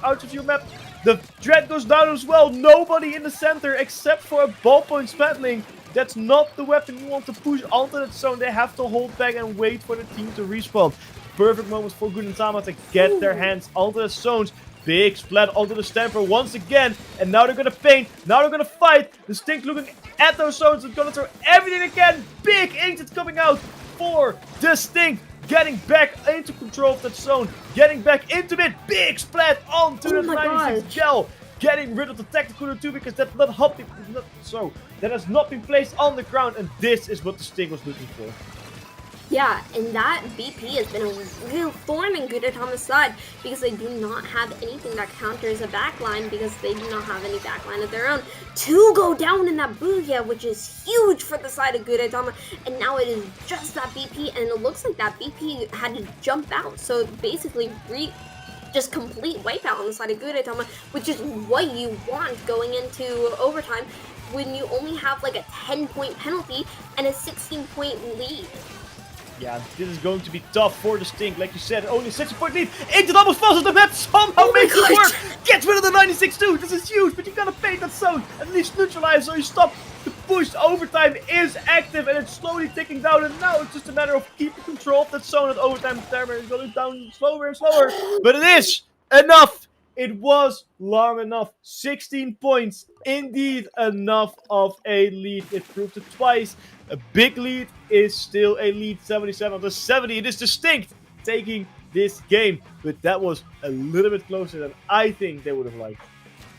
Yeah, Gudetama really struggled on those holds because Distinct, once I had that inkjet online, like clockwork, every time they jet back in and get those important picks from that roller, setting up space, letting everyone else come in, and you know, before you blink, Gudetama's 3 down and they're just stuck, needing to come back in. And yeah, if you're in the losing position, every time you get those, every time you cap zone for a little bit, your penalty goes down. But you know, you still just don't want that position because if you're constantly losing zone, how are you ever going to be able to get lead even if your penalty is lower? This is something that Gudetama was indeed struggling with, and consistency is honestly key in Splatoon. You can get a lot of pushes in, but the fact that Gudetama couldn't really maintain them is what they were struggling with. I liked how Distinct was patient. I don't know if you noticed it, but Distinct was not aggressive at all when they had nobody alive. Defending, sure, they were throwing everything on those defensive plays, but that's fine. You can do it. You can be a little bit more risky on the defense because you still have an advantage of the high ground. But whenever they were like 2-3 players down, they all went back, waited, and then went in as a team. And that was something Gudetama was not prepared for, because all those fights, 2-1, 2-1, 2-1, inkjet is coming out of nowhere, shooting above those signs when they were focusing on somebody else. That is a very good way of playing together. It really shows the strength of team play in Splatoon 3. And you know what else is very much determined by team play? Yeah. How you make clams and clamlets. We already see someone mess it up. Let's see if this thing can show them how it is done. The clamlets England Art Academy had a big blunder earlier today, but let's see if we're gonna get some big wins here in this set. Because Gudetama, as much as they don't play as together as Distinct, it's still not a bad team. Yeah, and something really important about this map is that you take two steps out of your base and you're already in mid. You take 2 more steps and you're basically already in their base. this map can go so snowbally and so fast, and I'd love to see this aggression level from both teams. Ooh, but one thing I'd love to know is that heavy splatling on the side of this thing. That's not something we see super frequently. I love original Paddling. I love it so much. It was the first one when I played with Splatoon 3, and it will always be one of my favorites in this series. I just love the fact you can have a giant minigun. That's so much, something that just adds so much to this game. But it is still a very good defensive weapon for this thing. I can see it. I can see it. It has a very decent special sub for this map mode, especially for every other game, because there's a lot of places you can place it sub. That's a very good special for it too. 3 players down on the side of Gudetama though. That's a free opening push. Fourth, Oh my gosh! Distinct with 2 power clamps early on in that game, and nobody from Gudetama to do anything about Murray as the points are slowly ticking down. And they have that crab tank set up on that block, keeping up a lot of pressure, and they have that Zuka. They're able to get a few more clams in, but it's just that heavy, so push is done for now. But you know, with that heavy still alive and putting that pressure on ramp, I don't think Gudetama is able to get in the base like they want to. They want to rush here. But, you know, with a heavy edit putting a lot of pressure in your face, and a shot also putting a lot of pressure in your face, that's not what you want to be dealing with. It's not even a heavy edit, it's just a vanilla heavy splatling. Doesn't do anything special, Whoops. it's not even new, it's just vanilla good old heavy splatling fighting their way through mid like they just installed that game. We see Gudetama going in with a power clamp, and unfortunately this thing stopped them in their tracks.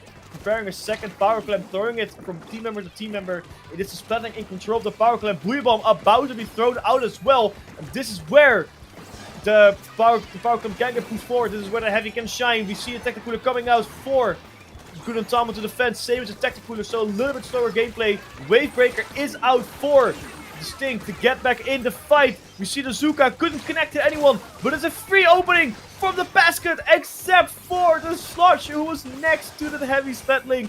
2 power clamps online for the Distinct, but no way in. 4 members from Gudetama defending on that plat, defending that base with all their might. But defending is only half this game. They have to find a way in. They have to find a way to push. They have a pity climb at the ready. 2 players are in the opposing base.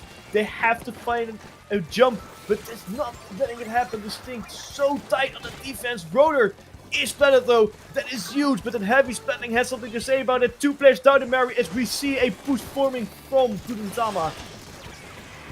Yeah, there's so much pressure on the side from Gudetama, but also at the same time, you know, that heavy is just constantly keeping a check on their zone. You know, my slip up shows how little we see this weapon, but if it ain't broke, don't fix it. The oldies are sometimes the goodies. And right now, they're just not letting them in.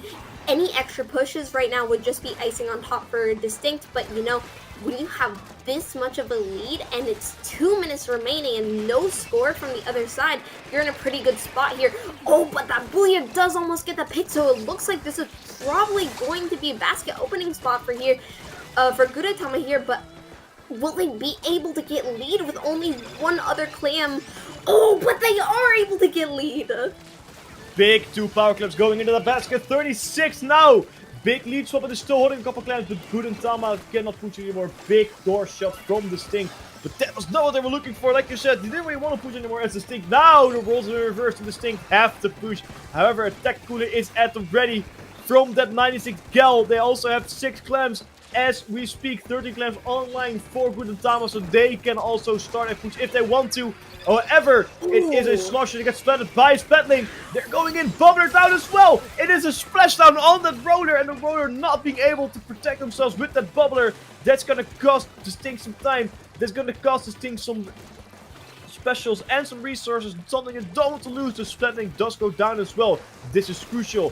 They had a power clamp at the ready other than a pity clamp. Now they only have the pity clamp to proc overtime if they cannot make one within the next 45 seconds. This is going to be tough for Distinct. They still have that petty clam, however, so overtime will be triggered, and now they have a clam of their own. Getting 2 clams in will be probably will be a lead opportunity for them here, and they're able to get that because of that bubble. And are they able to get the jump? I don't know if it's close enough. They are able to get the jump, and that is a lead switch.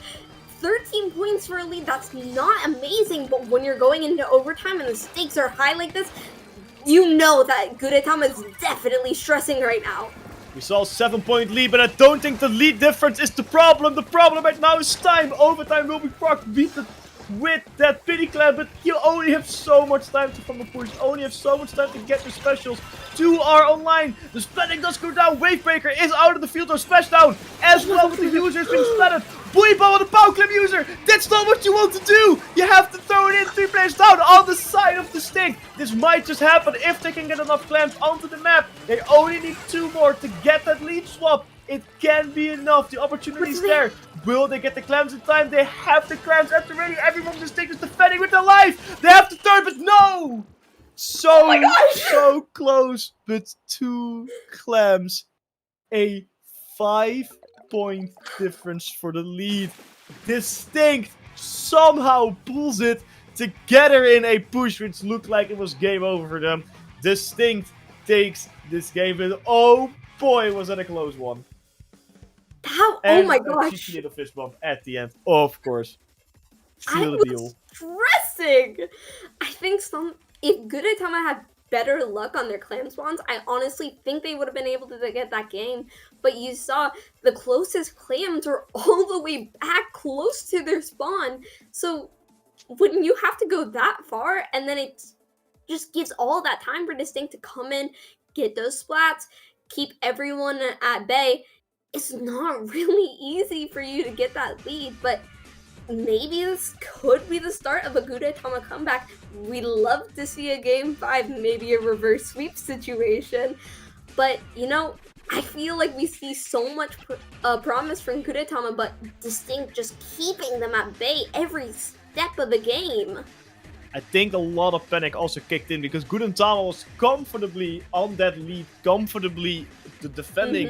And then with 20 seconds left, just shatters lead swap with more than a power clamp as a penalty for you.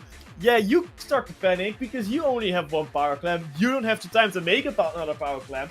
So you have to go with little clamps, knowing Distinct is just gonna defend on the high ground. That's Paddlling doing so much work at the end, putting a Wavebreaker down. Huge plays. But yeah, Distinct definitely keeping the teams at bay. They've been not, like I said, they've not dropped a single game, and they are not planning to drop a game here. But Tower Control, Tower Control, Hagglefish Market might just change that. But that's if we see Gudetama learning from what they have and looking at the current state they have, they've been improving their gameplay compared to the first game, and they're definitely looking to improve it here. Again, the Distinct is slower with picking their weapons, so maybe they're cooking up a little bit of a different comp that we're not expecting. Yeah, and we see, oh my gosh, yeah, they are a forge. Yes, it is a forge. After the new patch, that's so shocking. But I'm really excited to see that new splatter shot. It looks really aggro from the side of Distinct, and no comp changes from the side of Gudetama. You know, if you're used to something, don't change it, because sometimes the thing that you're used to is just what you gotta do with. And so right now it looks like a little bit of a mid-fight. The comp from Gudetama honestly is very well balanced. It's not that bad. It's actually very aggressive. No real backliner can be a struggle though, especially defending on this map. But if they can keep the offensive up, no backliner is needed! And a big splat from the Stamper onto that Inkjet, just saying no thank you, no flying allowed. This is a strict no fly zone, and this is big for the first checkpoint because that has been broken. But a disconnect happened, and this is the $1 million question: is the disconnect in time for a replay to be valid, or is it too far? I think it was just above the 50 mark, so a replay will probably happen here. And honestly, with how early it was in the game, yeah, and the fact that it was the winning team who also had disconnect, yeah, I see a replay happening. Yeah, that's so unfortunate to be in a position. Hopefully it doesn't happen again, but just any disconnect is always such a horrible feeling, especially when you've been on the losing side this whole game and you're getting a wonderful push like that. That always sucks so much, especially when, like you said, you had a wonderful push, you're doing so well, so much damage across the board, and then all of a sudden, gone. And you have to do it over again, and you know it's not impossible. You know you can do it again. It's only 3 splats. You know it's not a whole lot when you say it like that, but it's still so tough because you had it at 50 and then gone. Yeah, especially because you're like, let's do it all again. But also this time your opponents will probably know that what your game plan will be, and are probably getting ready to adjust what you just did. So let's see, will this be a repeat of last time? Maybe, because I'd love to see a Game 5 situation, and Gudetama was showing so much potential at the beginning of that game.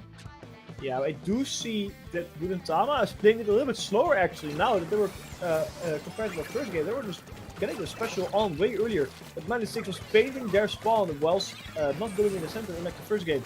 But they are controlling the tower. They don't get the big triple like they got in the previous game. That does take a little bit. They got a big spot on the rotor though, which is good for your first push because it's a very big nuisance. Gets a second splat as well, making a trade. But still another splat. Getting rid of the fork also quite big. Getting rid of the splash shot is huge because this is a free first point, a push towards the checkpoint. Now the question is, can they maintain this momentum? Yeah, we see that pain control going all the way up to Distinct's ramp. That's pretty strong, and they're able to get that first checkpoint with specials still online. They have that splashdown, and they have that booyah, which they're popping right now. So maybe they'll be able to keep this going, because 2 down on the side of Distinct. And oh my gosh, and the shot, which tries to do something about that, is unable to, giving Gudetama free entry to second checkpoint. 3 down there is huge because a little bit of push for the second checkpoint is absolutely difficult and carnage if you're having to fight against weapons like a ballpoint, like a forge. You just camp up there, chill, throw around some bombs, and have a great time. But now Distinct finally getting some grip of the situation, finally getting some control off the map, and pushing the tower back towards center where they can reset and regroup. Big splat by the rotor. I don't think the Sox was expecting that one. Now the rotor throws in their little robo bomb, waiting for someone to fall for it whilst going around. Going on the tower as the rotor is big because the bubbler will defend you. It won't be enough to get to the first checkpoint. I don't think it will. Kraken pushing away the players from Gudetama. Couldn't connect a splat, but that's not what they needed to do. They just needed to protect the tower. Unfortunately, a wipeout will happen here on the side of Distinct, and they could not get it towards or through that first checkpoint. And this will be used because they have to do the entire part over and over again. Yeah, it looks like Gudetama knows what Distinct's game plan is now. They know how to adjust to it, and they know what they need to do. They collapsed so well on all the members of Distinct there on defense that they gave zero opportunity for Distinct to do anything. And now they're just kind of stalling up the tower, you know? If they're not able to actively push it, don't die. We're just able to stall it and keep pressure while getting 3 down, which would give us the opportunity to push. And that Slosher getting a wonderful pick on the last remaining member is going to be... Oh my gosh! The Stanford getting that pick on the roller. This is going to be a brilliant opportunity to possibly knock out on the side of Gudetama. How did that Forge do that? Did you see that?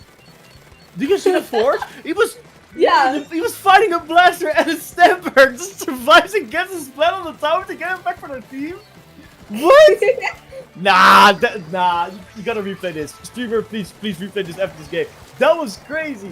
That was crazy. Crazy good, in fact, because it allows this thing to go back into mid and start pushing. The fort does go down now with respawning with attack cooler. They go back into the fight very, very quickly. 2 players down on the side of Gudetama. It took a little bit, but this is what this thing was hoping for. But a big splat against that Spanish shot. It's not what you need. It's not what you want. Another player goes down 3 down again on the side of this thing. Because they were not dropping a single game here. They're struggling. They cannot find opening. They cannot fight momentum. But more importantly, they're losing fights they're not supposed to lose here, Marie. Yeah.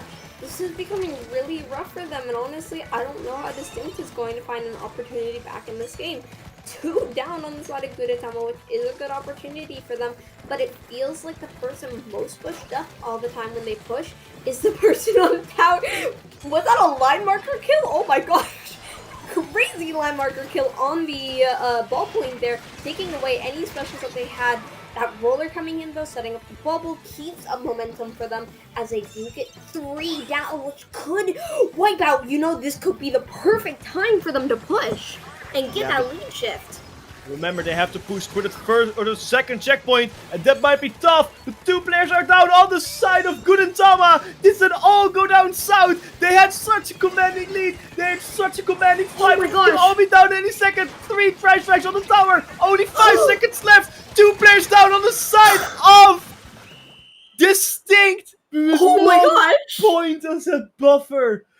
They wiped them out, and finally, it is Distinct who drops a game. Gudetama wins game 3, but that was way, way, way closer for Comfort than they would have liked.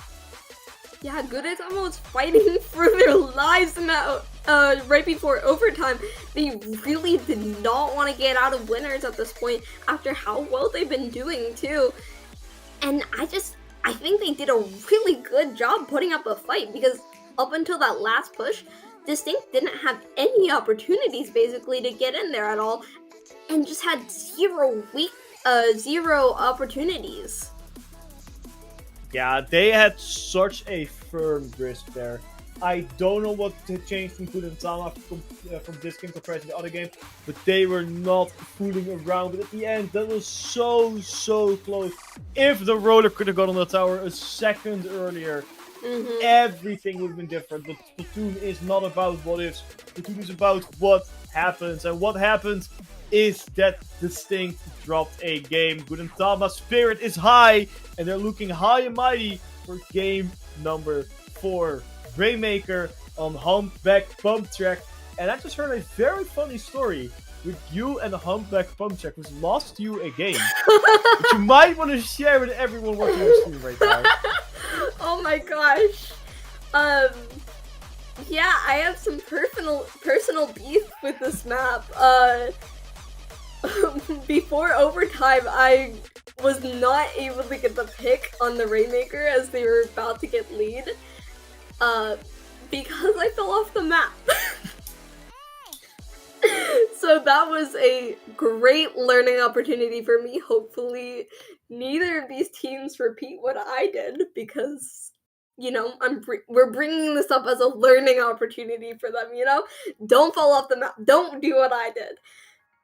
It's like, that's like a bad play, but that's like an impressive bad play. I would not even be mad. I would be more impressed in like the how, because that's like a how factor. Falling off, I mean, it's possible, but it is in a way very difficult. But looking at the edges and where you could stand in your scenario, yeah, it does happen to the best of us. We all made silly little mistakes. But let's see if these teams are gonna make silly little mistakes, because Gudetama cannot afford a single one, especially after a almost mistakeless game in the previous one. But Distinct is putting up everything, stepping their foot on the gas and putting it into a higher gear, because they already got checkpoint 1 secured.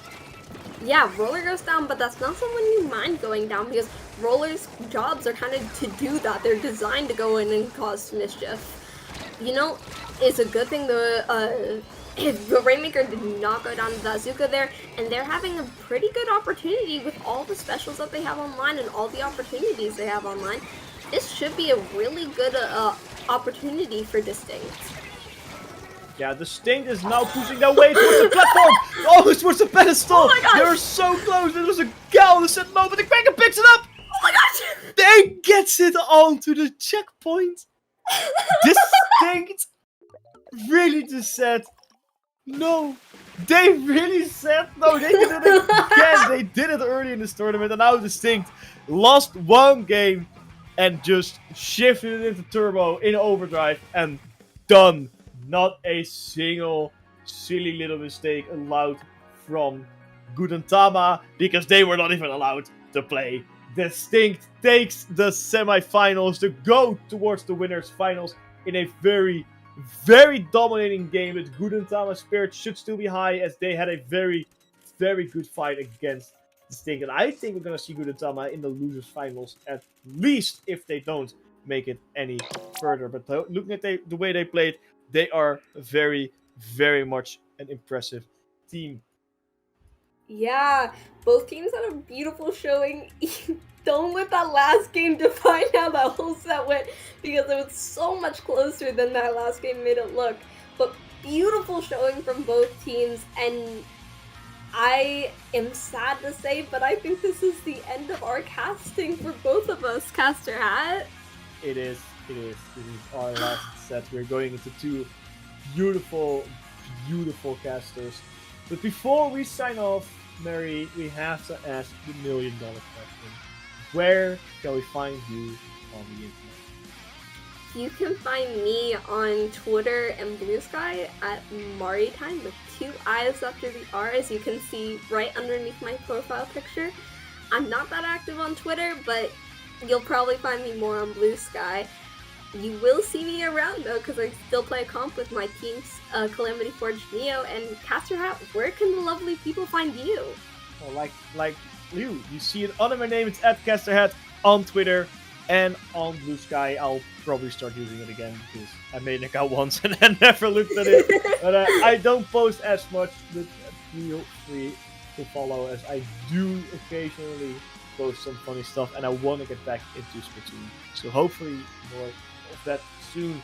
Everyone who's watching this stream right now, thank you so much for watching our set of casters. But we are not done yet. We still have a whole losers bracket, winners finals, and grands to go on with our next set of streamers. We'll be taking a little bit of a break before the winners finals to get everything ready. But stay tuned for the next match and our two lovely, lovely replacements.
And welcome back to Paddling Pool 326. I am Pat here with Ezio, and we are ready to watch our two undefeated teams of this tournament here in Winners Finals.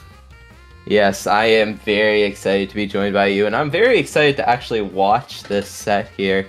The teams are almost ready, Pat, so we don't have much time to talk about our maps and modes, but let's try to get it out as quick as we can. What do you think about Clan Blitz Inkblot? Clan Blitz Inkblot is great as long as you have bombs and anything to really pressure the platform as much as you can.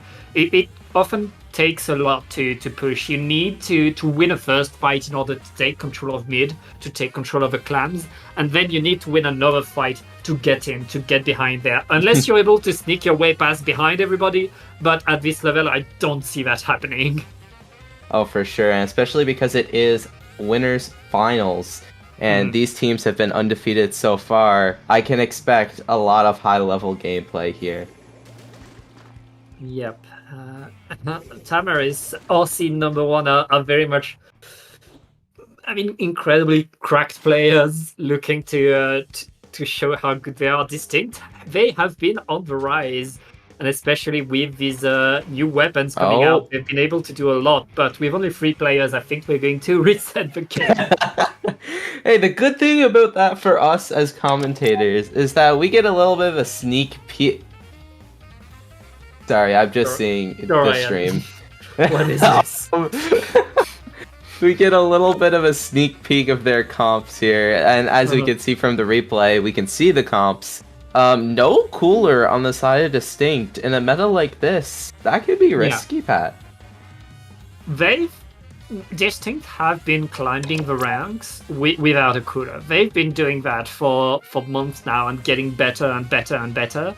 And with the new patch, with the new weapons, they've been doing even better, and like they're unleashing their potential every single game. I feel like they're improving, and I can't wait to see them. They're reaching that point where not having a cooler really feels hard for them, really feels rough, but they're still able to make it work. The big question now is, can they make it work against a team of the caliber of Tamaris? Tamaris are some of the best French players, and French-speaking players at least, I think.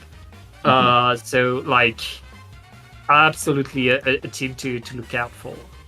Yeah, the entire team of Tamaris is from France, I do believe. Yes. So it is a French-oriented team. But I want to talk about the backline differences here. It's a heavy splatling versus a pencil. Well, yes, we talked about the cooler difference. It's also a difference of main weapon. Heavy splatling doesn't have the range pencil has.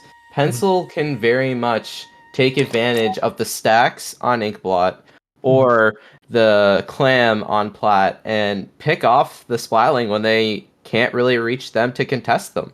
Yeah, but if the rest of Distinct is able to push onto that pencil, to force that pencil to not look at the splatling, that splatling will solidify Distinct a lot, because a splatling can really stop the enemy frontliners much better usually than a charger can. It's all a matter of, can Distinct create that space for the splatling to create their work. I also feel like we haven't really talked about, there's 2 rollers in this set, one on each side. The vanilla flings for those missiles, and then a vanilla roller. And looking at gear, we can see the roller plans to play pretty aggressive with that ink resistance here, and there's already a fight on the left side here. Yeah, I mean, Tiger is a roller main, and uses that vanilla roller so well. Mickey on the other side can make any weapon work, and I guess the random weapon generator got us the things out today.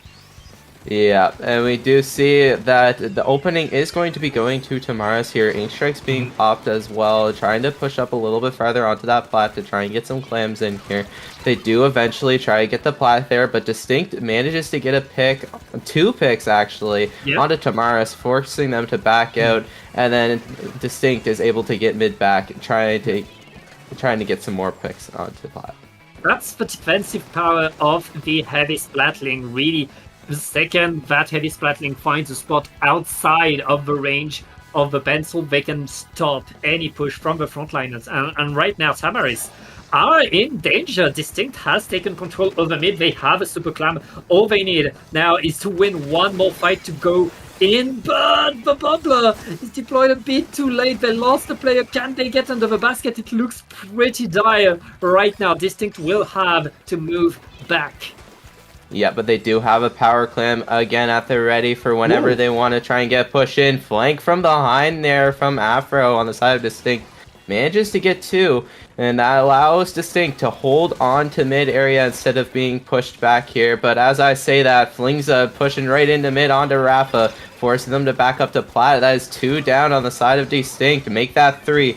Tamaris looking to get some pushes in here with that cooler and tri-strike, trying to get some points on the board for the first time this game.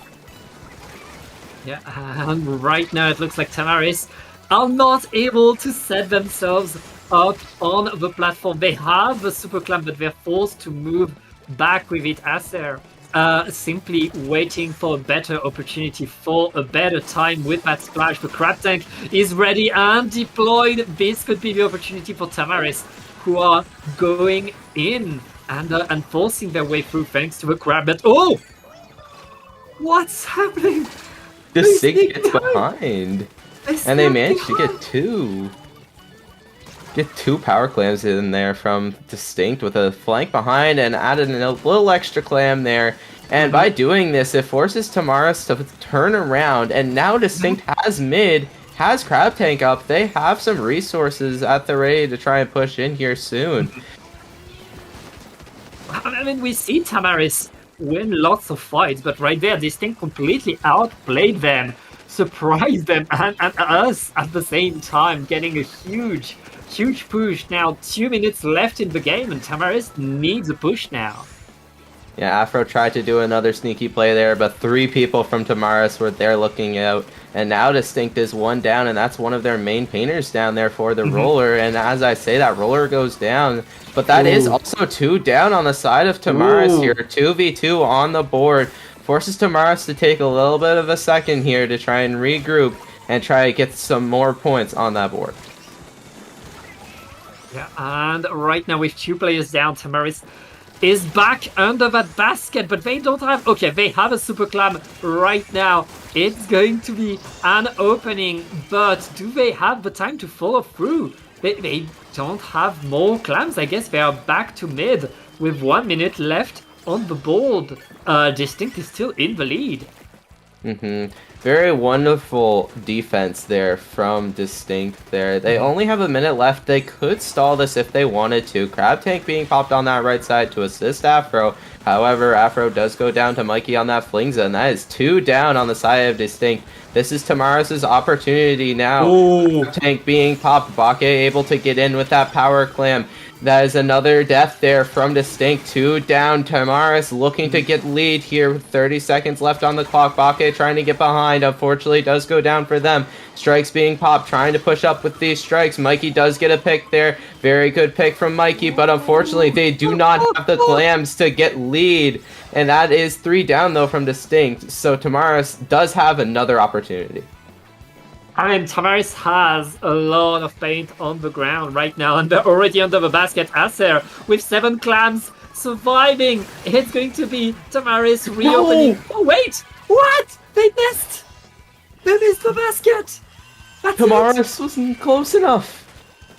They weren't close enough to get the score in. The jump wasn't close enough for Bake, and Bake wasn't able to get the score, not forcing overtime or more opportunities for clams, and Distinct takes game 1. Distinct survives game 1. They just... incredible play right there, and it's that surprise sneaky push that Distinct got that got them the victory. They spent the rest of the game simply trying to limit the damage, and they got away with it by a hair. I mean, that super club alone was enough to give Tamaris the lead. Oh, That's for all sure. they needed.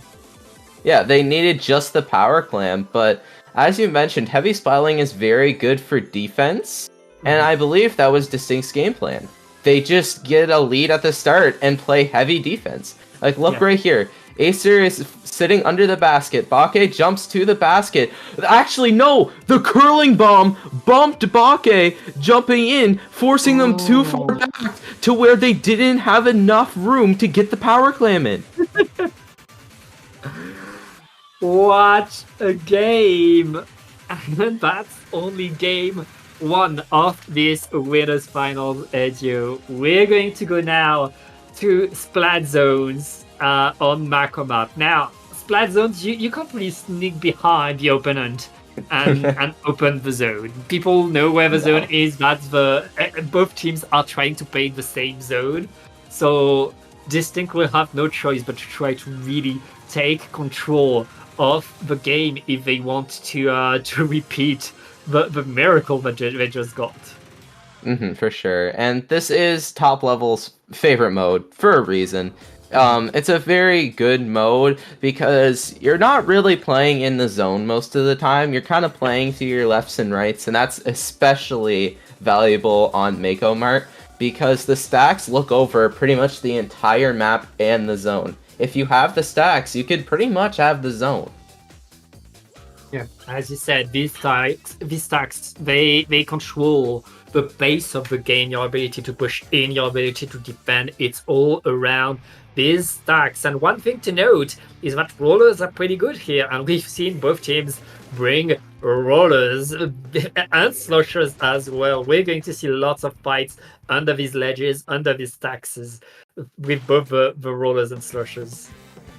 Same comps from both sides, except for Mikey opting to go with that splatter color screen there, trying to push them out of mid a little bit there, and immediately Mikey once again getting a pick, make that 2 onto Distinct, and it looks to be 2 down on both sides actually, with Rafa getting a nice pick, but Bake manages to kill Rafa before Crab Tank gets out here, and it looks like Distinct is going to be winning opening, Pat.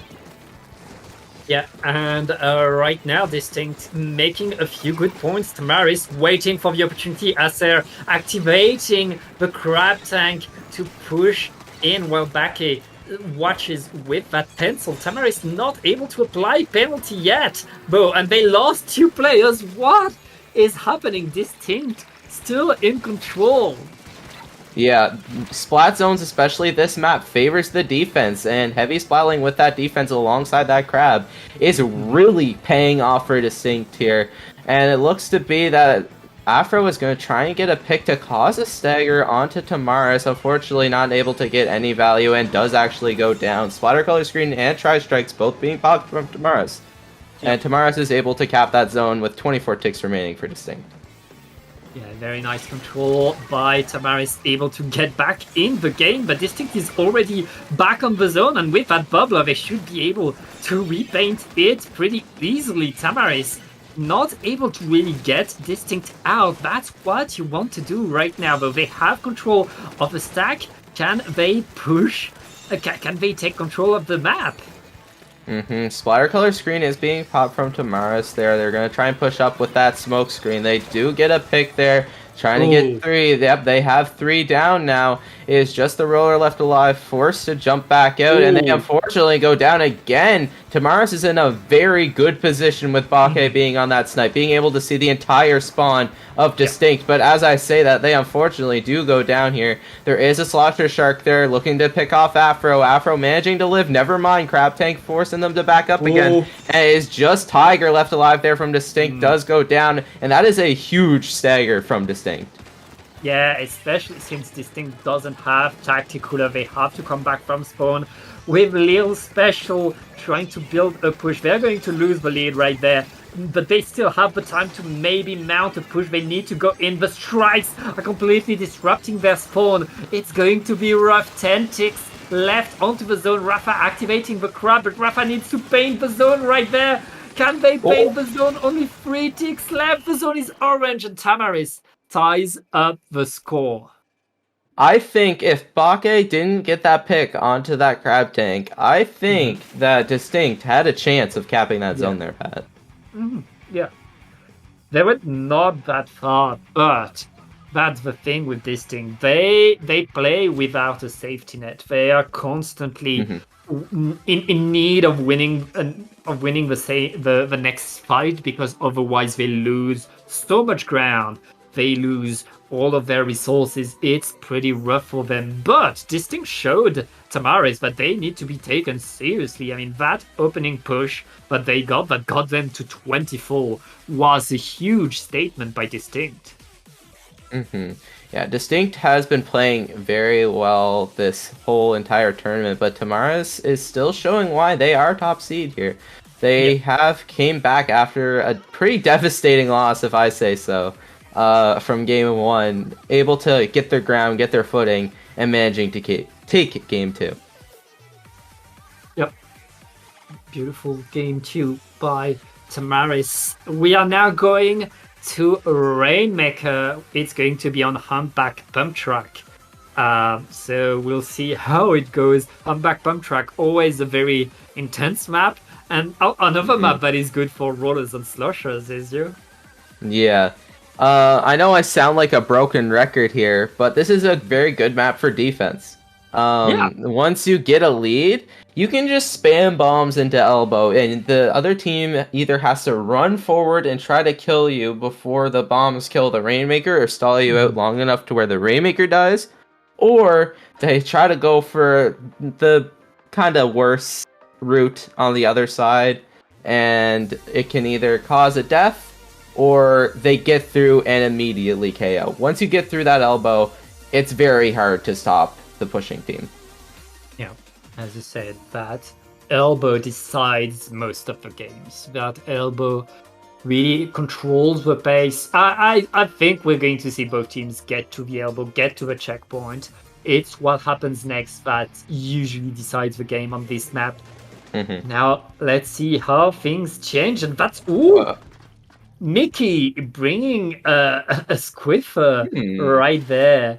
That bubbler could help secure a lot, plus the body sensor will help find Tiger and avoid sharks on the side of Distinct.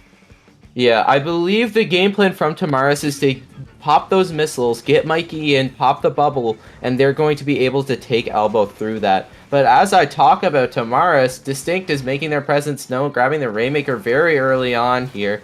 But it looks to be that they're kind of just stuck in that corner, but they do get a pick there, trying to get a second one there into mid, and unfortunately not able to get it. Mikey does get another pick. That is 3 down there from Distinct, and it looks to be that Tamaris is going to be taking the Rainmaker. Yeah, and back here pushing in. Here comes the bubbler to defend the checkpoint, but there's the answer by Distinct. Ready to fight for it. 2 players down onto Distinct. Tamaris have their way onto the checkpoint right there. Mickey going in, dancing around, punished by Bazooka, but able to secure the checkpoint for his team. Yep, Tamaris is looking to get some more points on that board, but Distinct is not letting them. They have Kraken at the ready, and they do pop those tri-strikes, forcing them out of that elbow here. But Crab Tank, as the response from Tamaris, unfortunately does get a self-kill there. But that is 2 down on both sides. It looks to be that Distinct is going to be able to take back elbow and their spawn, but never mind. Acer is doing a little jig there and manages to stay alive from that Kraken. Distinct tries to drop the Rainmaker, but unfortunately couldn't get it. Yeah, and Tamaris right now looking to push a bit further, still fighting for that repop. They're not going to get it. Distinct able to establish their defense. As you said, defending that elbow is very much favored for the defense, and Distinct are going to let the Rainmaker reset, get back into mid for another fight. Crab Tank is at the ready as well from Tamaris here, so they are going to have something to respond, but never mind. Slosher managing to take that out. That is 3 down. Just Bake left alive there on the side of Tamaris, and Pencil can't really do anything to stop that push there.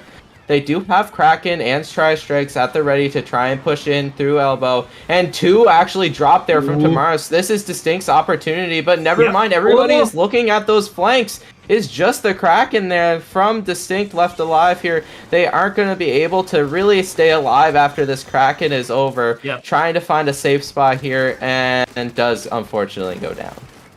They got the checkpoint. Getting the checkpoint there is incredibly important. There's still 2 minutes left in the game. Azios, which means they have plenty of time to come back. But as I say that, Distinct are pushed back again as Mickey is getting only a trade with that big bubble of Jewel. That's going to be Distinct still in the fight for mid right there. And with Bazooka, can they get the Rainmaker? Yeah, they do try to get a pick onto that left side. They do unfortunately trade. Mickey's gonna look to try and get that bubbler in there, but Kraken is going to be putting a stop to any push they're trying to start here. They are opting to go to the other side, trying to get some cheeky points onto that board here. Baka is kind of left alone here. They get one extra point on the board before getting shut down there from Distinct. And they give a free push to Distinct right now. They are on the right side, ready to go again. And with a vantage point to wait for a perfect opportunity, Mickey is going to be punished. Distinct is in a right spot to move forward right now. 2 down onto Tamaris. Distinct could get back in there. Acer is punished, and Distinct takes the lead with 1 minute left in the game. And they jump to 12. Huge big brain play there from Distinct. Tri-Strike's also being popped as well to try and continue the push. Bubbler being popped from Tiger forces the other team to try and get something, but they can't get anything here. They get it to 1 point. Distinct is looking to get another repop. They can't quite get it. 30 seconds on the board. Tamaris needs to have a Cinderella story and manage to KO in 30 seconds. Distinct getting all the upsets right now. Tamaris are not done. They need the KO. They know the assignment, and they're on that elbow. With only 15 seconds left, they need to get the repop, and Distinct, all they need is a few good bombs to end the game right there. Another splat. I don't think the repop will happen. Distinct is in the lead. 2-1. Distinct was able to get a couple picks, get in, punish the side of Tamaris from dropping and trying to get a flank, and they got a lot of points on the board, but it was recoverable. But Tiger got another pick, popped Bubbler, not allowing Tamaris to pop, and they got it to 1 point. I mean... Whew. I've been saying that Distinct, they get better and better every time they play. Right now, they're showing how the improvement is paying off. They're one game away from grand finals of this paddling pool, Hezio. Yeah, and Distinct is a very good team and should not be underestimated, but Tamaris is full of +2s and +1s. They're very good at the game. And this is very impressive. Yeah, it's incredibly impressive. I did not expect to see Distinct in the lead right now going into game number 4. We'll see how things go. I mean, let's be honest. Tamaris, they're not playing all their main weapons. They're not playing their best, but I mean, still, this is a great result by Distinct, who are in the lead now. Going on to tower control on Shipshape Cargo Company. It's a different dynamic, Ezio. Yeah, it's very different. You play completely different on tower control Shipshape than you would on Rainmaker Humpback. Tower control Shipshape, like Humpback, has that one spot where you have to try and get by, which is the first checkpoint. But after the first checkpoint is broken, it could go either way. Humpback, there's a lot of defense. It's very hard to get past one certain area. Once you get past that area once in tower control Shipshape, you're good. You're solid. Yeah, things can snowball fast. And it's a few weapon changes on the side of Distinct. They're switching up their strategy. That machine will create the AoE that are so important on tower control. Meanwhile, Bake ditching the pencil in favor of the Elita. That Elita will bully from farther away, and on this map, honestly, that's a good plan. And especially against a team that has no cooler, running that Respawn Punisher is also very smart. That Respawn Punisher will always have an effect compared to when there is tactical cooler on the field, and the Respawn Punisher gets 0 value. Yeah, and right now Tamaris are at the first checkpoint, getting through already, and 3 down onto Distinct Nikki, back on the tower. That is a huge push by Tamaris, who are pissed right now, getting all of their specials on to really pummel all of Distinct. They want in as they are nearing the second checkpoint, as you. Yeah, this map can cause a lot of snowballing, and it looks to be that Tamaris is doing that right now with Mickey under that ledge, trying to get another pick onto Distinct, try to cause a stagger, and that is 2 down on the side of Distinct. Never mind, make that 3, looking to get a 4th, and that is 4 down there on Distinct. Distinct needs to get some resources, or they're going to be KO'd here. I mean, Tamaris, it doesn't look like they're stopping right now. They are on fire, getting to that final KO. Only 3 points left. All of Distinct is on the tower, pushed away by the Booyah Bomb, as Acer is still behind them with the splash. Okay, he's only going to get a trade. It looks like Distinct will survive this push, but what a push. Kraken coming out there from Bridget on the side of Distinct really did turn the tides there. But Tamaris still has paint over pretty much the entire map. And that is not very good for Distinct's game plan because they have a roller. The roller really needs paint to get in. Bake manages to get over the grate and gets a pick onto that crab tank, allowing Tamaris to get in a little bit easier. And that is 2 down from both sides. Never mind a wipeout on Distinct. And it looks to be Tamaris is really in the driver's seat this game, looking to get that KO, and they do manage to get that KO. We're going to game 5. Yeah, Tamaris taking Distinct seriously and absolutely destroying that game. I mean, we've seen Distinct adapt, get better, improve. Right now, they're facing the final boss of this paddling pool, and they just activated second phase. Yeah, they got past the first phase, and they are on the second phase. I love that analogy, Pat. I mean, Tamaris are these players that can really claim to be among the tops of Europe, if not all of the West. You have such incredible talent individually, and also they've played together a lot. Most of these players practice and play together so often. So yeah, I mean, when they give it their full, when they don't bring a squiffer, they are very much a force to be reckoned with.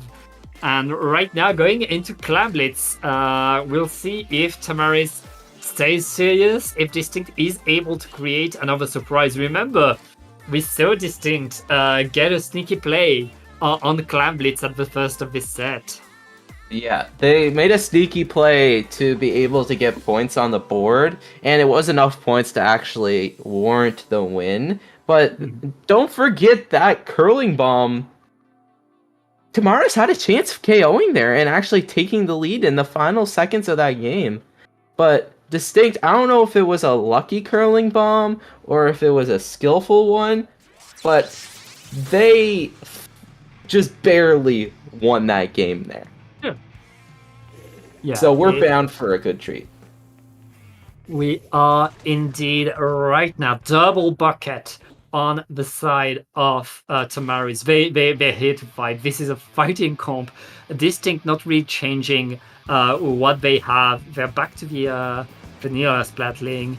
And we'll see if they're able to defend well right now. Afro is already down, which is pretty rough for him. That's their main frontliner, as Tamaris is opening strong. Already a Super Clam, but that Super Clam is punished. There's a lot of trades happening, and it looks like both teams are still fighting for mid. Yeah, just one left in mid there, unfortunately, does go down as well. Mickey is sharking this left side, hoping to get a pick there onto Afro. Does get that pick onto Afro.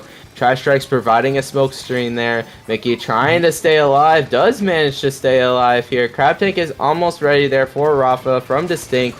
They're trying to push back into mid, but Tamaris is not allowing them to do so. And that is another pick there on Distinct and a wipeout, Pat. Yeah, a wipeout by Tamaris. They have a lot of clams and they're getting even more. That's going to be a big push as they are taking control. That's another super clam and another wipeout as well. Huge control by Tamaris, who are like not leaving anything to chance right now. The stake needs to get some resources. They need to push in with those resources. Another power clam there from Tamaris, making it down to 19 remaining. Cooler being popped as well. Bake trying to get some more points on the board. Only 10 ticks remaining here, and they have the clams to they almost have the clams to KO here. Another wipeout, and that is game 5 in a very convincing fashion going to Tamaris, Pat. Yeah, this is Tamaris once they are done with you, when they want to simply win, get a break, wait for grand finals. I mean, Distinct, they deserve to be in winners finals. They had a great tournament right there, but they simply faced a wall, an incredible wall that is Tamaris. Yep.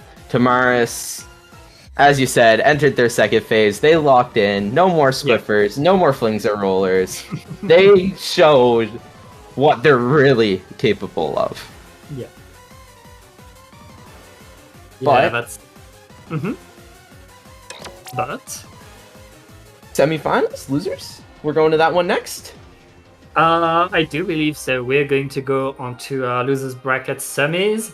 It's going to be our seed number 2, 3-point drivers, going against a team that is not decided yet. So we'll take a short break and we'll be back when we know.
Hello, everybody, and welcome back to Paddling Pool.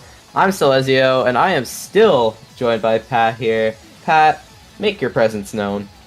Hey everybody, I am glad to be back for another Paddling Pool. And one thing I noticed during the break is that Paddling Pool has changed.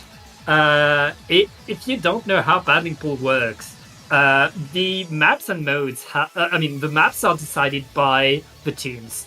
Half of the maps are decided by one team, the other half by the other team before the tournament. And the tiebreaker, the last game of each set, is decided by the tournament itself. And we changed our map choices. For instance, for Rainmaker, it used to be Humpback Bone Track. Now it's Undertow Spillway, which means we'll have different endings to the close sets that we may have. Variety is the spice of life, as they say, Pat. And it's good to shake things up once in a while. And I personally think this is a very good decision. But we might be able to get to a Game 3 and see a couple of these maps out. We may. It's going to be between the 3-point drivers and Gudetama. 3-point drivers are seed number 2. They got upset earlier in the tournament, Gudetama have been fighting very hard to get here, getting good results. So they were put in lower brackets by Distinct right after beating the 3-point drivers. So it's Gudetama that beat the 3-point drivers 3-2 in winners bracket. Yeah, so we see a little bit of a rematch here. Will 3-point drivers be able to maybe get a win this time, or will Gudetama keep their win sacred? We will see. We are going into semis, loser's side here. Pretty standard. Not actually, no, these are not very standard comps from either side. Not at all. Special shoutouts to Acing, the Luna King, who's been rocking that weapon for ages now, and I'm glad to see Acing coming back. They are incredibly good with it, so glad to see them, especially with a great team like the 3-point drivers, all great players. And right now, though, it looks like Gudetama are going to win the first fight, take control over the zone and over most of the map, Ezio. Yeah, we do see that Gudetama does win opening, gets the zone a little bit there. They do have a little bit of resources there from 3-point drivers to make an attempt to get back in here. But they do have that Booyah Bomb at the ready as well for Gudetama. Acing from behind, popping that hammer. Booyah Bomb does get popped though, and it looks to be that Gudetama is going to be able to hold on to zone here with 2 going down and a little bit of a stagger there from 3-point drivers. Yaga is close to that Ingzuka here. They are going to be able to pop it. Here it is. Unfortunately for them, Splash Wall blocks the Ingzuka and Kraken being popped as well from Gudetama. And it looks to be more specials being popped from 3-point drivers attempting to get back in. Yeah, and get back in they do with a nice hammer by Acing. Right now, it's 2 versus 2 between these 2 teams, but 3-point drivers have taken lots of control over the map with Hyper watching over the zone behind, punishing the flanks. It looks like 3-point drivers are holding their control. 3 players down. Gudetama are sent back to spawn, Ezio. Yeah, it's just all left alive here, and they unfortunately have to jump out here. 3-point drivers does have some paint on the floor here. Acing trying to sneak up and get a pick under that ledge, unfortunately does get censored here. Kraken, Cooler, and Booyah Bomb at the ready there from Gudetama. Ooh. They do pop that Kraken, 2 go down. Sword gets that pick onto Yaga. It is just Hyper left alive into that zone. Does get a pick there, tries to get a second. Unfortunately cannot get the pick. Gets stuck, but they do get the lead, Pat. Yeah, the lead was taken, and 3-point drivers are still near the zone, back in a position to attack right now. Gudetama are forced to fight around the zone. They want to push forward, and that's exactly what they're going to do. It looks like they're going their way forward, but there's people behind them, forcing them to look behind, and right now there's fights all around. Akira forced out, the bubbler is not going to work, and it looks like Gudetama are close to getting rid of their penalty. Akira kind of a little stuck there, does not have much ink here to try and get some paint onto that zone.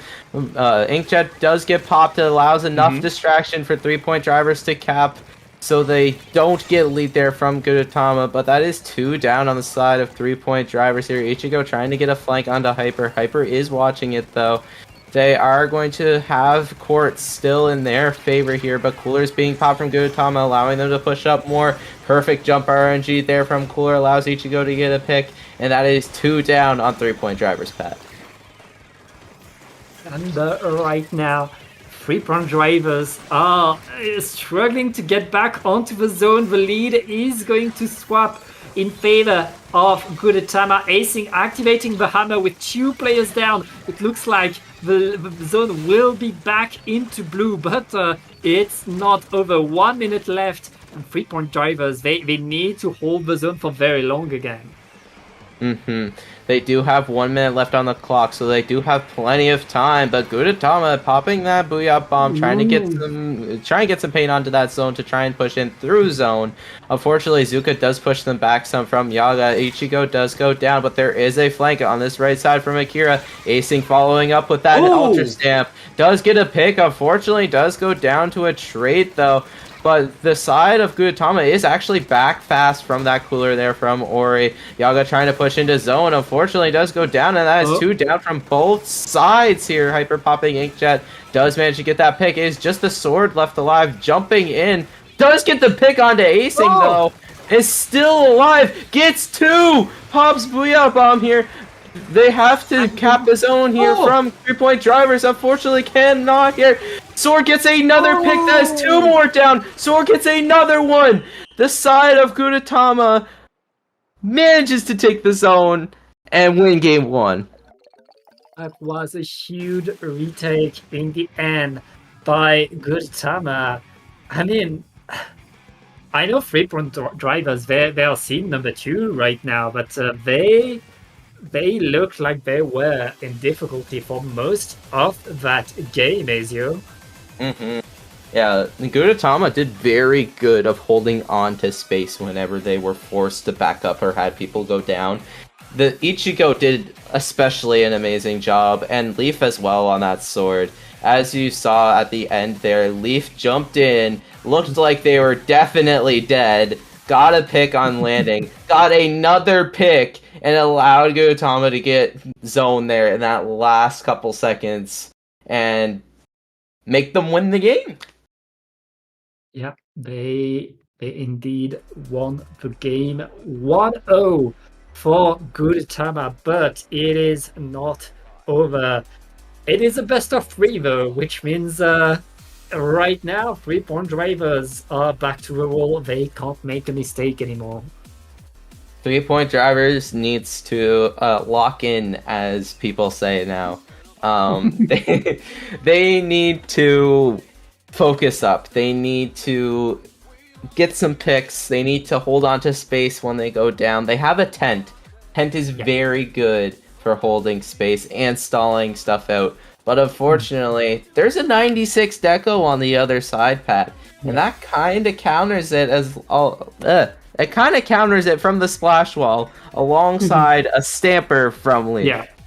Yeah, Gudetama, as you say, they have a lot of different tools to really stop and punish that tent, and which is rough on a 10 player to face that kind of comp, and the rest of the team will have to play around to create the opportunities for the tent to set themselves up. Now, on Clan Blitz, that Tent Shield build deployed, even though there are good counters to it, a Tent Shield is always good under the basket to get some control. Now, it's match point for Gudetama. Let's see the answer from 3-point drivers.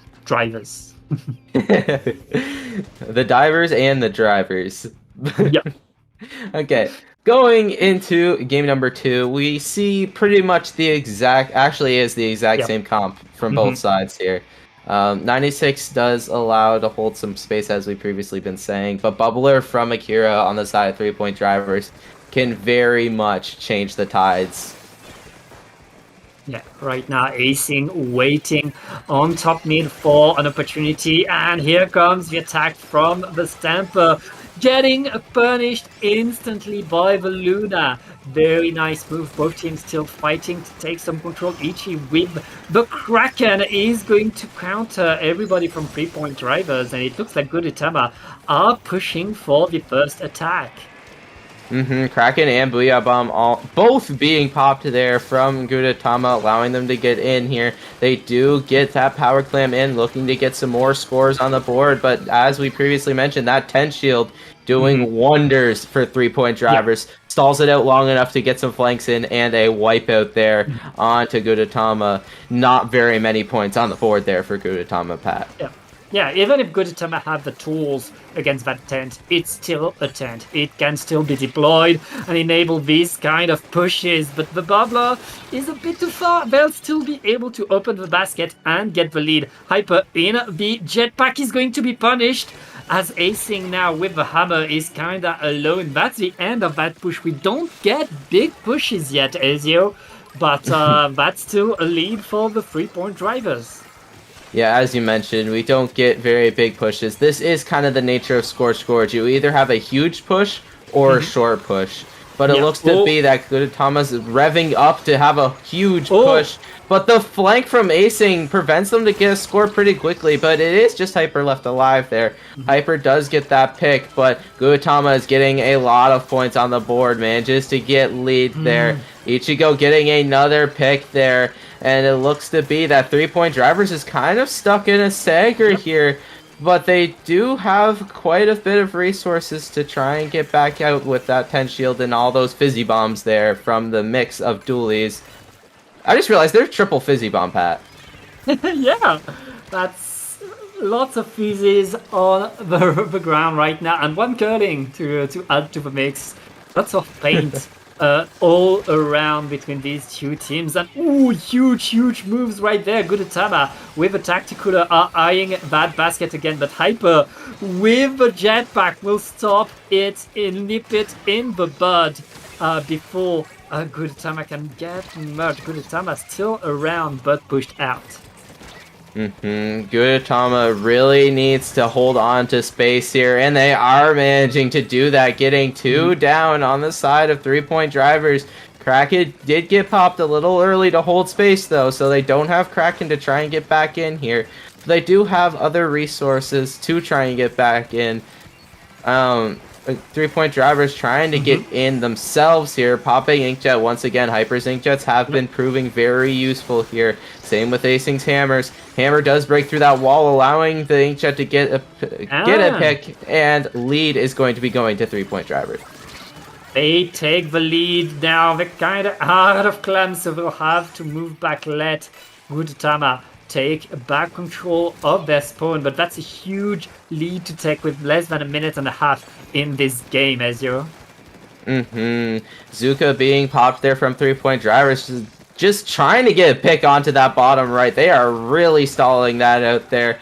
Does fortunately for 3-point drivers get the jump back though. They do try to hold on to this elbow, but there is too many bombs and a 10 shield from 3-point drivers. Able to get a score in, but the tent is really chasing down Yaga. They want them dead. They want them dead, but I mean, the lead is still for the 3-point drivers right now. With 45 seconds left, Gudetama have been stuck on their side of the map for a long time now, Ezio, and they need to find their way in. Tonari with that Stamper is finding their way forward, but they need to make it work. They need to get to the basket. They really need to do that, Pat. They have 20 seconds left. They do have 2 resources at the ready. Kraken does get popped a little bit early, really chasing down the side of 3-point drivers.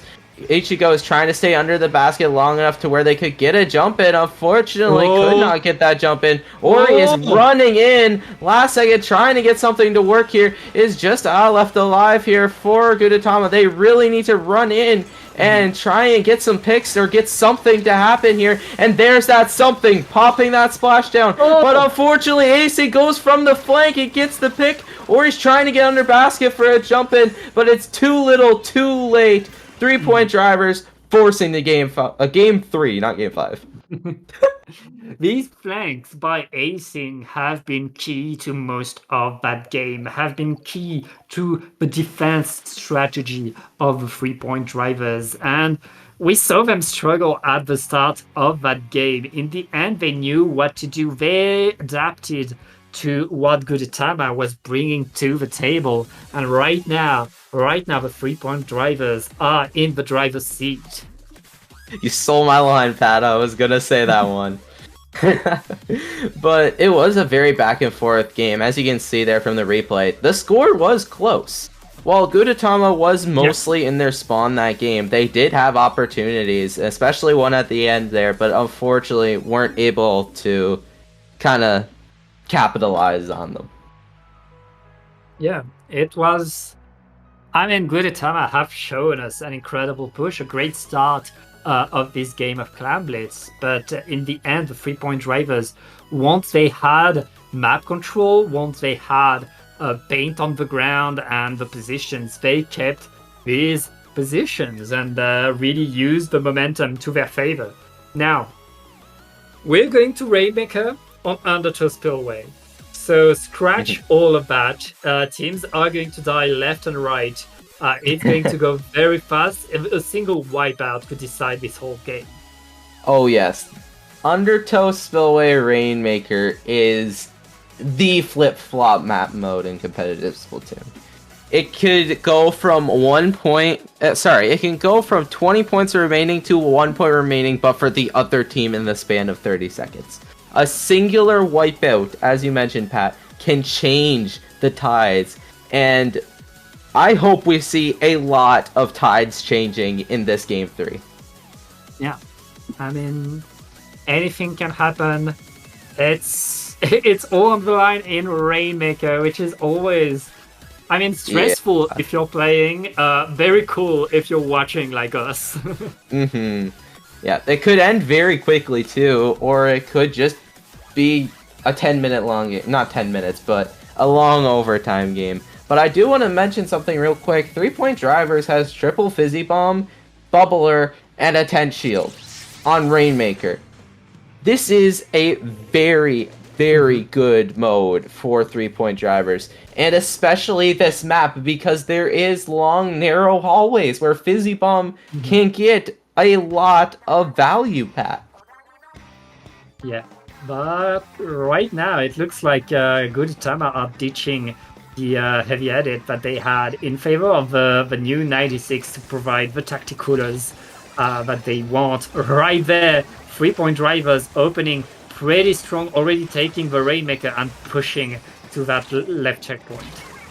And they do get a pick there. There is no one on that left side except for Ori. Ori does get that pick. Ori opting to go with that Slosher, their main weapon there, instead of that edit Splatling. Starting to pay off tremendously there, managing to solo stop a push there. But it looks to be that 3-point drivers is trying to get back into that driver's seat here. Does get a pick onto that sword, and they do pop Splashdown though from Gudetama. Gets no value, and Hyper manages to get the pick onto it. That's the power of a good Splatling. That a good Splatling can really crush a frontliner the way a charger really can't. And right now, the 3-point drivers are maintaining their paint control. They know they have the fizzies to annoy everybody everywhere and force the Booyah Bomb very early from Gudetama as Hyper is moving to the checkpoint. A Booyah Bomb does stop them in their tracks, though, but Bubbler is going to be popped and it's mostly going to be uncontested due to that Booyah Bomb being gone. Hyper manages to get through and get that checkpoint, but Ori does have the strikes on deck, and Gudetama is going to be pushing back into mid.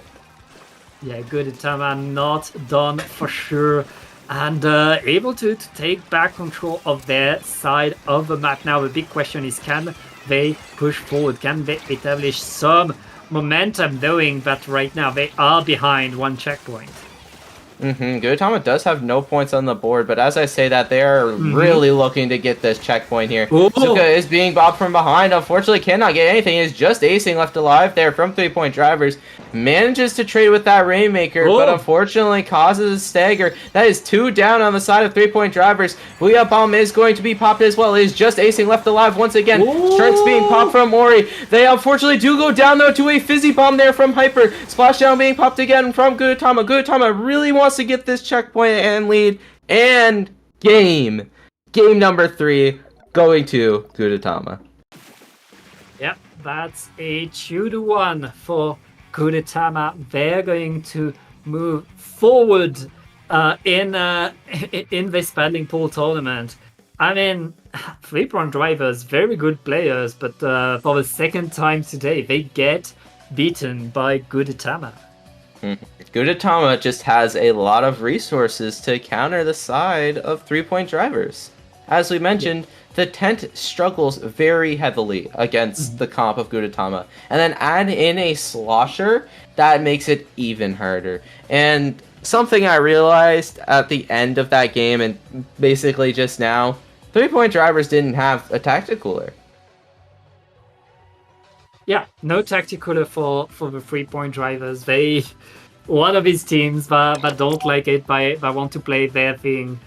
All right, and a good time I will face another no tactical team because they're about to face Distinct, the team that put them down in lower bracket earlier.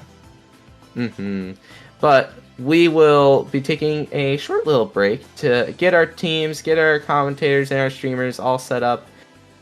Don't go too far. We'll be here. You don't want to miss it.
And welcome back. We are now in the lower finals of this paddling pool 326.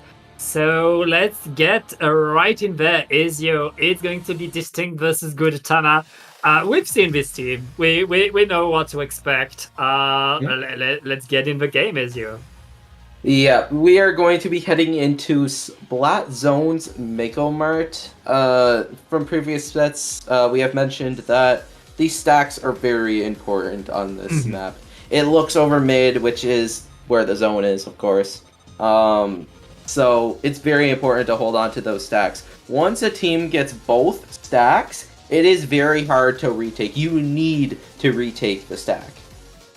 Yeah, it's very much that control, the ability to be there in that spot that decides a lot, and both of these teams have the tools to contest Distinct. They have, of course, the roller and the slusher of Dread, if I remember correctly, to really control the stacks. Gudetama, between the Stamper and the Blaster, they will have the answer to these ledges as well. Let's get in the game and see how things go as Distinct dropped to the little Dreadringer in favor of a mini.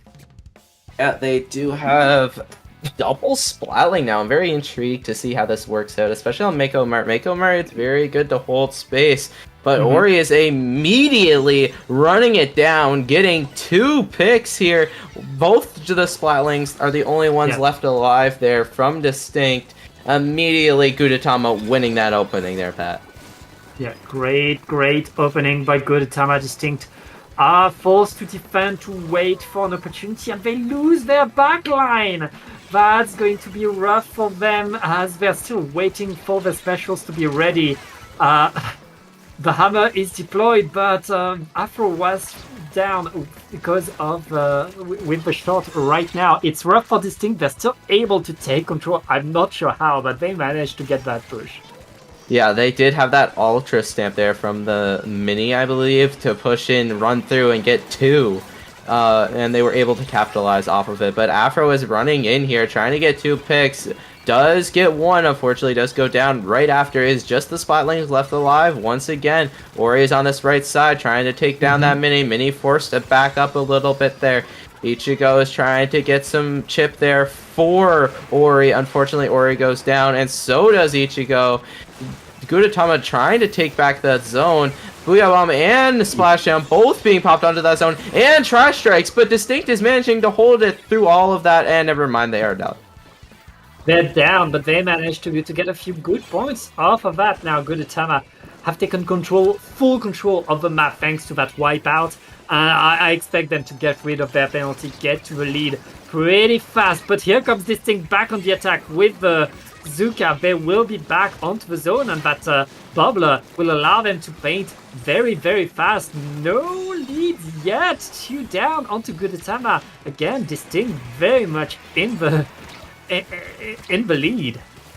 Yeah, Ori is forced to take a 1v2 here from the mini, and roller does go down as you could suspect. And Ichigo does come back through, though, and cleans up house, and does actually get 2, as 2 down on the side of Distinct. Cooler is being popped from Gudetama, though, but Tiger is managing to put a little bit of a stop to it there. Trash Strikes being popped there from Gudetama, trying to capitalize off of those Trash Strikes to cap the zone here. On this right side, trying to get a pick onto their backline. Backline manages to get out, though, and Gudetama managing to take the zone. Yeah, right now Gudetama going in, and very nice moves by the Blaster, punishing everything. That's a delayed wipe in favor of Gudetama. Distinct forced to wait, forced to regroup, forced to let the lead go back to Gudetama. Yep, they need to get resources there from Distinct, and they do have a couple here. They do have that Zuka and Hammer at the ready. Zuka does get popped, and so does Bubble, but Bubble does unfortunately get instantly broken there from that Booyah Bomb here. It is only the Splatlings left alive on Distinct, but they managed to cap the zone, Pat. Yeah, applying that penalty is all that matters right now for Distinct. Gudetama, I mean, are still around there, are still ready to fight, and Ori with that slusher is getting so much done. Distinct is struggling, they're wiped, and Gudetama, again, I mean, penalty was applied, but I don't think they mind that much. They have full control. Splashdown being popped on that snipe to clear some more area there for Gudetama, give them a little bit of wiggle room. Afro dropped onto this right side, trying to run in and kill Ori. Unfortunately, Ori does have that pick there in their favor to go down on the side of Distinct. Sword trying to live. They do manage to live through that hammer. That probably should have killed them. There is no penalty left for Gudetama. There is 10 seconds remaining. Booyah being too little, too late though, and Gudetama managing to take game 1. Right there, in the end, Tiger had the bubbler, but because they were constantly marked by Gudetama's point sensor, they could not sneak their way onto the zone with a curling without getting shot at. And that's all Gudetama needed to take, to put the last nail in the coffin of Distinct. That's going to be game 1 for Gudetama, who, despite losing to Distinct earlier, are now in the lead. And Gudetama did a very, very good job of keeping tabs on that roller. As from the previous set, they did struggle a little bit with that roller, but now with that custom blasters point sensors, they are able to keep tabs on that roller the entire time, and no cheeky picks are going to be done. Yeah, and it's worth noting that Distinct, they had a player sub in. They traded a Dreadringer in favor of a Mini. That's a different amount of pain. That's a different way to fight with the rest of your team. And Distinct, not completely there yet. Still needs to adapt to their own comp if they want to fight Gudetama, who are now up 1-0. But as we are in a final, it's still best of 5. There's still some time for Distinct.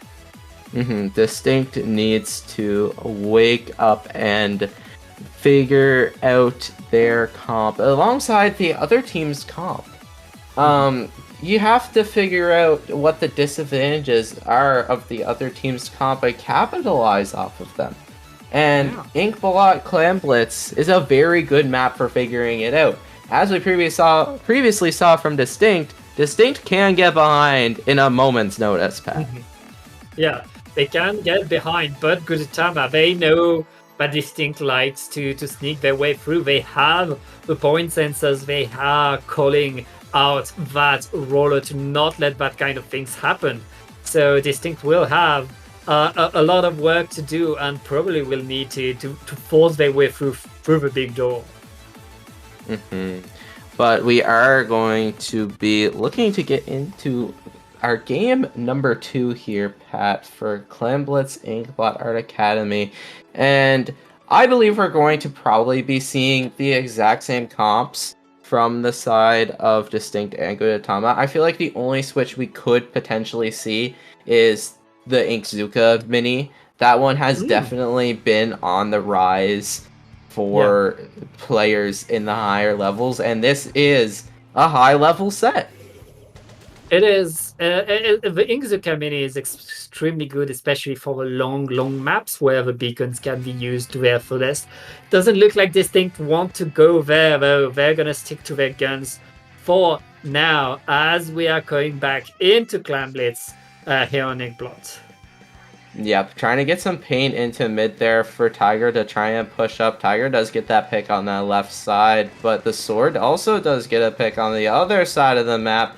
But that is 2 down there from Distinct. They are able to get some jumps back in though, so it is kind of a 3v3 here. Looking to try and get a shark on this right side from Afro.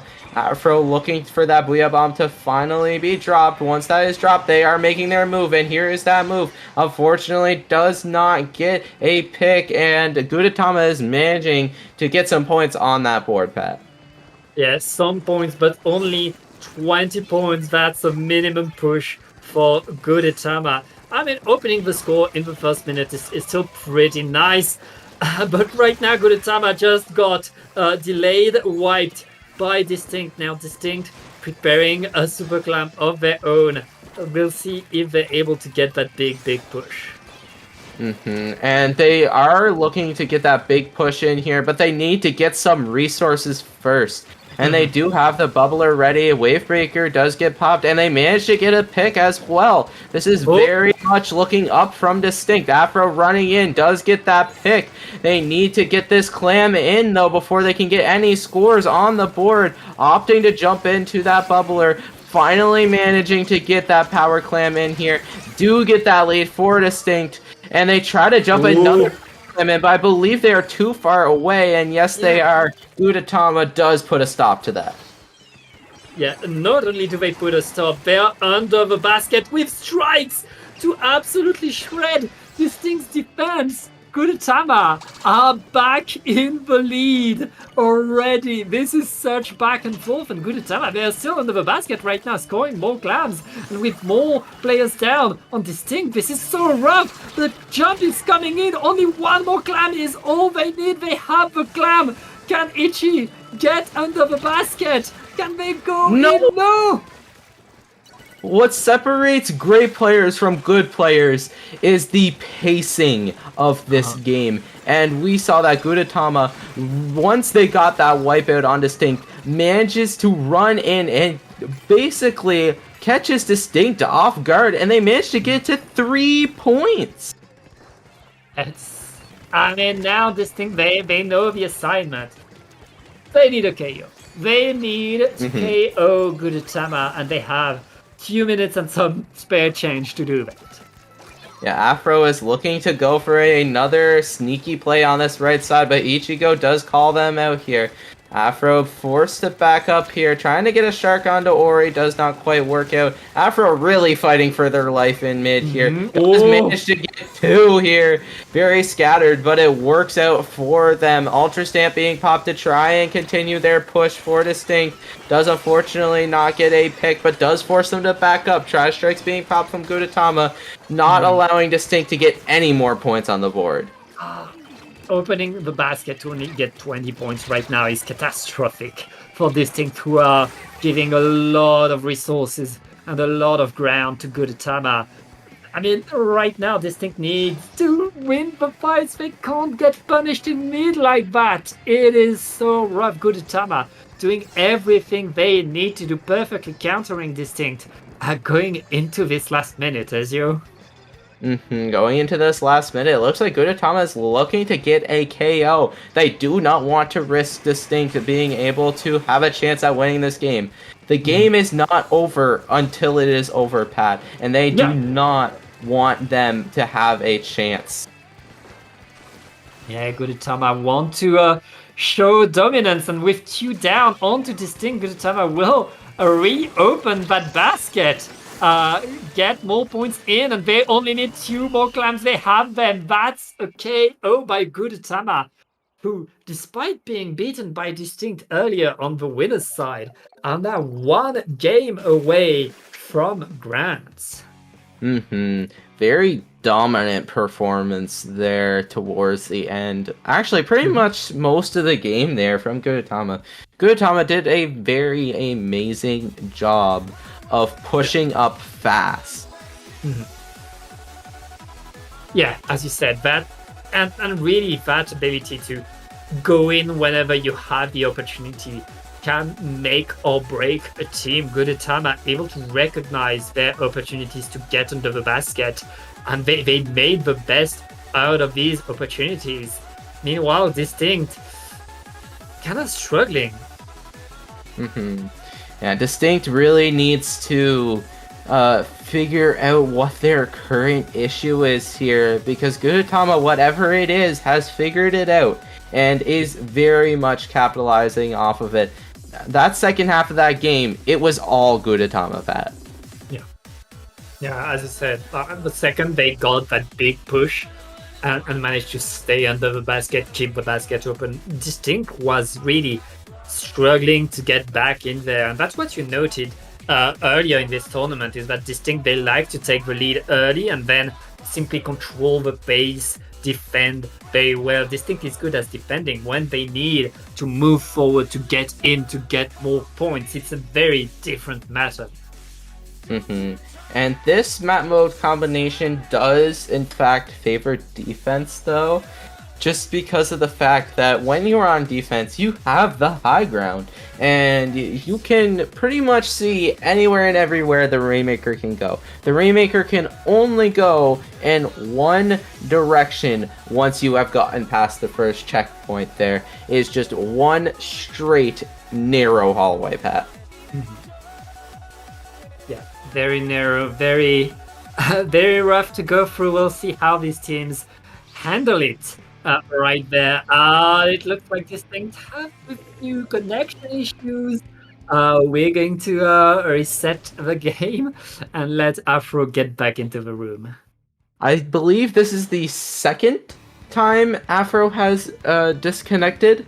Yeah. Both times it has been at the start of the game, so it hasn't really changed anything. But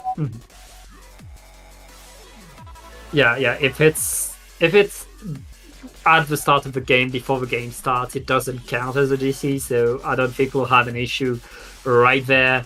Afro will be right back. Yep, and in the meantime, to keep you entertained, you have me and Pat, and all of these lovely overlays. I guess.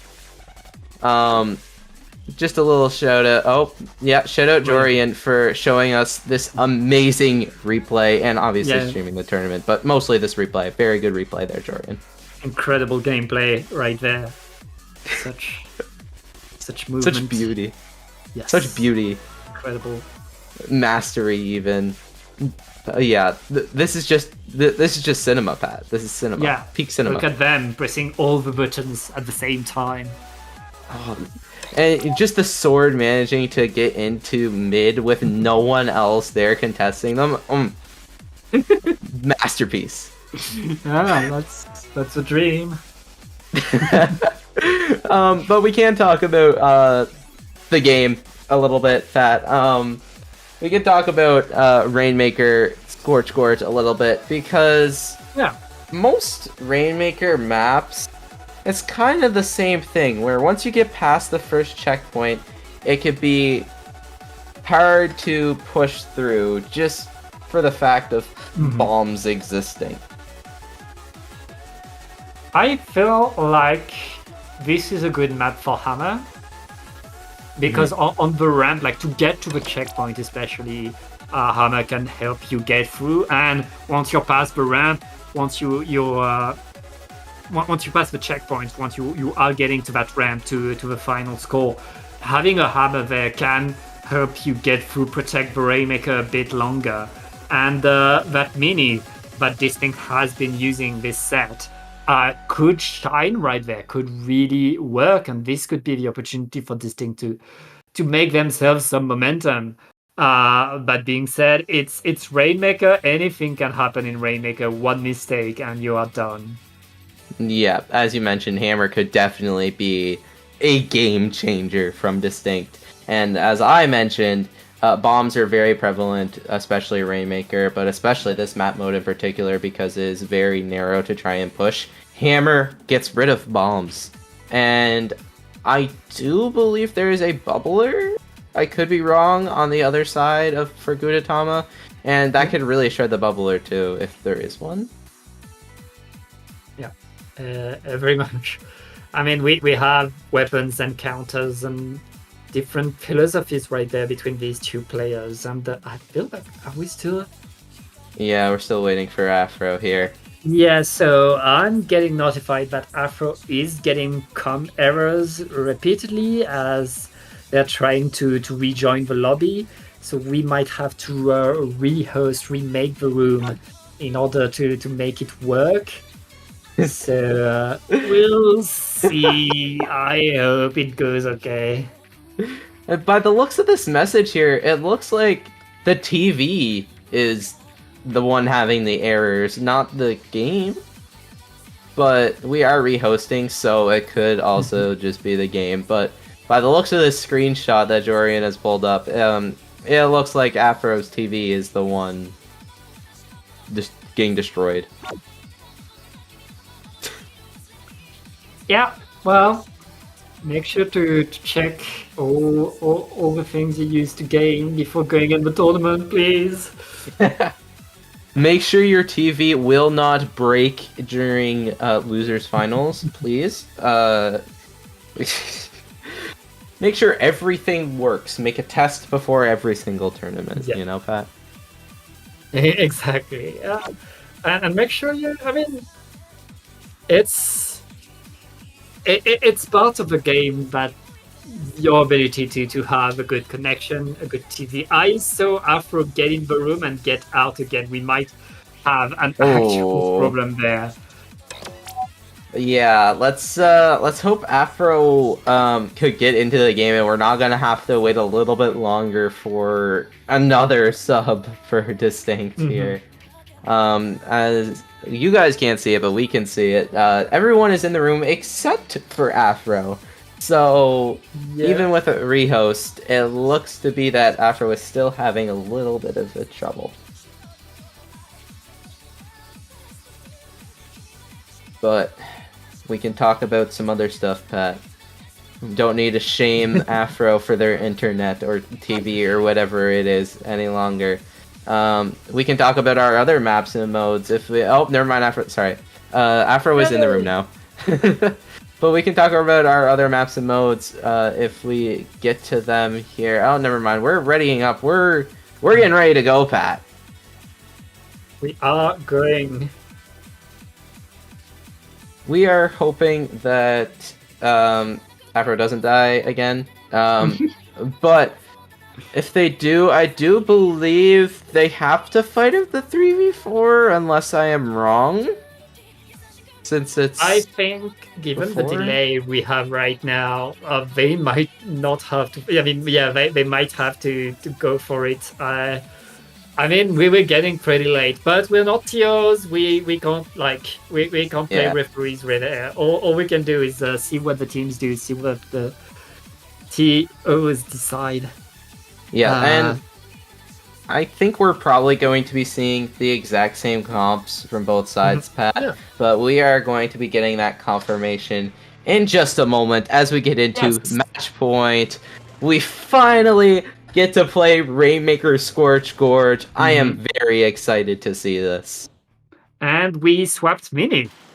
We swapped Mini in favor of Bazooka Mini. I guess, I mean, for Rainmaker, having a Zuka, an extra Zuka will allow Distinct to really stop the Rainmaker whenever they want. That double Zuka will be a constant threat onto Gudetama. Yeah, and Zuka is also just basically a better special than Hammer. While we were talking about how Hammer could like do this stuff, it most of the time gets more value if it is the Zuka. But as I'm saying that, they picked up the Rainmaker, and Distinct is really looking to get a checkpoint here with 2 down, trying to make that a third. Sword dropping onto that Rainmaker really wants them dead. A little bit of dancing around that checkpoint allows them to get that checkpoint from Distinct and looking to get some more points on the board. Yeah, right now Distinct activating all of their specials, all of their weapons to get as many points as they can. 44. It is not that big, it is not a complete absolute lead, but it's a pretty nice start in this last minute by Distinct. We still have the Rainmaker, and with the Bubbler, they're gonna be able to push again. Yeah, Distinct really knew when to back up there. They managed to get 1 extra point on the board there before going down. Trash Strike Zambuya also being popped there to try and clear out the side of Distinct. Afro is still alive there under that Rainmaker, really dancing around, trying to live, but unfortunately, Ori puts a stop to that there. Gudetama tries to pick up the Rainmaker to drop it, but unfortunately does go down there from the mini, but it is just Tiger left alive there from Distinct and forced to jump out. Yeah, Gudetama right there took control of mid. It's going to be their turn to get to the checkpoint. The drop by Afro is not going to find the splat. And that's checkpoint on both sides right now. But Gudetama suffered a few losses while pushing right there. They're still able to re-grab the Rainmaker. And now they know they only need a few more points to get the lead. Ooh. Yeah, Inkjet does get sniped out of midair, but Zuka proving its worth there. Zuka coming up from the mini manages to pick off that Rainmaker, delaying them a little bit further there, not allowing them to get lead there. But they managed to run in anyway and get lead and get all the way down to 33. That's a pretty good lead for Scorch Gorge, but is not impossible to beat. Yeah, we're still very much in the beatable range as Distinct are still defending. They're gonna drop the Rainmaker to the side as soon as it's safe. Griplord waiting for the opportunity right there as Distinct has taken back control of their platform. 2 down on each side. Ori is down 2. It's only the 96 for Gudetama. Distinct will be back into mid, but they're not that much further than mid. They're still struggling to get past that. Be that Ichigo got another dart kill there onto that Rainmaker. Trash Strikes being popped as well from Gudetama, trying to get some more paint into mid and get some picks, and they do manage to do so. They are going to be trying to push up a little bit quick here, but unfortunately for them, Mini is there already to try and stop them. They do have the Inkjet at the ready as alongside an Inkzuka there from Distinct to try and get some defense and get some picks there. Unfortunately for them, Afro does go down though, and it looks to be that Gudetama is just letting it reset, taking their time, and really gearing up for a good push as Ichigo gets to. Yeah, these 2 splats will allow Gudetama to get back inside of Distinct territory right there, and Ori re-grabs the Rainmaker, goes in, dodging bazooka shot, is going to extend the lead. We are at 32 right now. Distinct are struggling, and Gudetama are looking to get game number 3 in this last minute. Yeah, Gudetama is looking for that sweep here, but is not over yet. Distinct is managing to take back mid here, but unfortunately for them, Ori is there. Very good dodges there from the Rainmaker, allows them to stay alive there from Ori's wrath. They do have Inkzuka at the ready, but they need to take it slow, Pat. They need to get ready. They need to get their people back. They do indeed. All of the team is here. 15 seconds left. And one dive in by the Stamper to stop things in their track right there. It's 2 versus 2, but Booyah is getting shredded. Distinct is still in the fight, but they need to grab. Okay, they grab a Rainmaker. We have overtime now. It's 2 or die, as you. Yeah, they have the Rainmaker, they have the Bubbler left alive, they are able to get some jumps in here. Cooler is going to be popped from Gudetama, so they will be able to get back as quick as possible if they do die. Strikes being popped there from Gudetama, trying to force them to back up or drop. But there is someone running in, trying to kill that Rainmaker. Distinct is trying to not allow that to happen. They do get the pick up the flank, but the Booyah Bomb kills the Rainmaker, and that is game number 3 and the set going to Gudetama. Distinct not that far behind, but every single time Gudetama outplays them, does better, gets that bigger push to seal the deal. Incredible play by Gudetama, who are now going to go to grand finals. Yep, Gudetama will be playing Tamaris in a best of 5 for grand finals here. Very well played though from Distinct and Gudetama. It was a very back and forth game, Pat. Yeah, very back and forth. Lots happening in this set, but in the end, it was Gudetama being able to really get that extra push, and they managed to get it into the 30s twice with the Rainmaker, whereas Distinct really struggled to get back past the checkpoint several times. Look at that. Every time they managed to get past the checkpoint, they were pushed away by a special or a main weapon on the side of Gudetama. Gudetama did a very good job of just holding on to space here, but we'll talk about Gudetama a little bit more later as they play their set against Tamaris, but we'll be heading to a short little break. Don't go anywhere. Grand Finals is up next.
And it is time for the grand finals of this Paddling Pool 326. I am Pat, here with Ezio, ready to watch our two final teams. On the one hand, on the winner's side, we have Tamaris. On the other hand, kind of a surprise, but has taken many upsets, it's going to be Gudetama. I am ready and excited here, Pat. We are going to be going into Clam Blitz, Barnacle, and Dime. Yeah, Barnacle and Dime for clams. It's a rough map to play on, I feel like, always, because one team can really take control of mid on this map and really can stay there for such a long while. And while you are on defense against that, it is rough, because getting back in there as you're trying to prevent a break of the basket at the same time, it demands a lot. It's quite a lot to handle, but it's also pretty rough to get under the basket and stay there. There's this gap between the snipe and then the basket area that to cross demands an extra set of special, an extra fight. So both the teams that are attacking and the team that's defending need to be on point in order to do their best here. Yeah, it is a very rough map and mode, just based off of your description. And it really is. And it demands a lot. And it's very entertaining to watch. So we do see Mickey with H3 nozzle nose. I'm an H3 enthusiast. I'm very excited for this. I'm very excited for H3, even though it's not very good as a weapon. I wish it was good. I love this weapon, but it's not. Who doesn't like H3? But we do see that the team of H3 is immediately winning opening, getting 3 down. Never mind, that's a quad. Tamaris immediately running through and gets a score in the first 30 seconds, looking to get some more points on that board as well. Yeah, I mean, that's Tamaris reminding us how they got to the grand finals on the winner's side. Bake collecting a few more clams. They want to keep that basket open. They could keep it open, and they do. Right there, we're past the 50 points mark, and Tamaris still has a few more clams, a few more control. Acer right there is gonna put one more clam in. We're at 40, and Gudetama finally able to get back control, let the basket close, and bring Bake back into spawn. Bucket was really trying to win that fight there. Yeah. It did actually get one with a dap shot, but unfortunately was a little too late. But we do see going in with that splash down there. Unfortunately, does go down. That is 2 down on the side of Gudetama. Make that 3. Just Ori left alive there. Ori does get that pick, though. They do get some jumps in, but unfortunately for them, both of them go down, and that causes a stagger for Gudetama, Pat. I mean, Tamaris, they take space so fast right there. They're already back on the snipe with a super clam and with the numbers advantage as well. With the blaster, ledge correcting to stay alive, but still pushed in the water with the ball as well. That's a trade, I guess. As Gudetama are still fighting for their side of the map, it looks like they're able to defend well this time. There will be no more points for Tamaris. Yeah, but Gudetama is really looking to get back into mid here, but Acer is not letting them. Unfortunately, they do go down to another dart kill. I believe that is 3 dart kills from Ichigo on stream. Yeah, but that's not enough right now. Tamaris takes more control, gets back in there, reopens the basket, and they have more clams. They're already getting rid of their penalty, and with another super clam, they're not close to a KO. Yeah, Baka is opting to go for that aggro positioning instead of getting clams. Unfortunately, does go down there. Acer is trying to hold on to their plat. They do, unfortunately, have their teammate go down, but strikes are being popped there from that H3, allowing them to hold on to the plat there. But Sword does get that pick onto that H3. Gudetama looking to get back into play here, but is a real struggle. Yeah, Gudetama, they're fighting just to get to mid right now. They're using their resources just to be there. It is rough for them as Tamaris are pushing in, maintaining the fight on the same side of the map. As Sarah right there, dancing around but being punished. Is this the start of an opening for Gudetama with 2 down on Tamaris? Gudetama are pushing forward. Yep, and they have tri-strikes to go along with it. Ori does get a little hit onto one of them there from Tamaris, trying to get some chip there.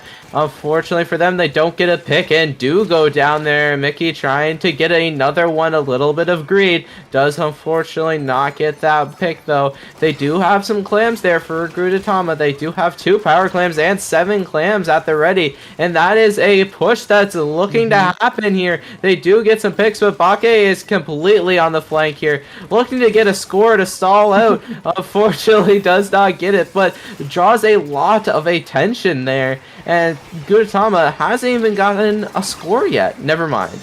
Yeah, they opened that basket, but that's all they do right there. Ori is forced out with that slasher, and Tamaris in these last 30 seconds. Then a clam was called, but I don't think they mind. They still have control. They still are not letting Gudetama get any momentum. Tamaris is just looking to hold on to area now. There is 10 seconds left in this match. They do not need to risk anything, but as I say that, Gudetama is taking advantage of their passiveness. Runs in and gets 2 here. It's just Asera left in that corner. Does manage to get 1. Stalls long enough for their team to get back in though.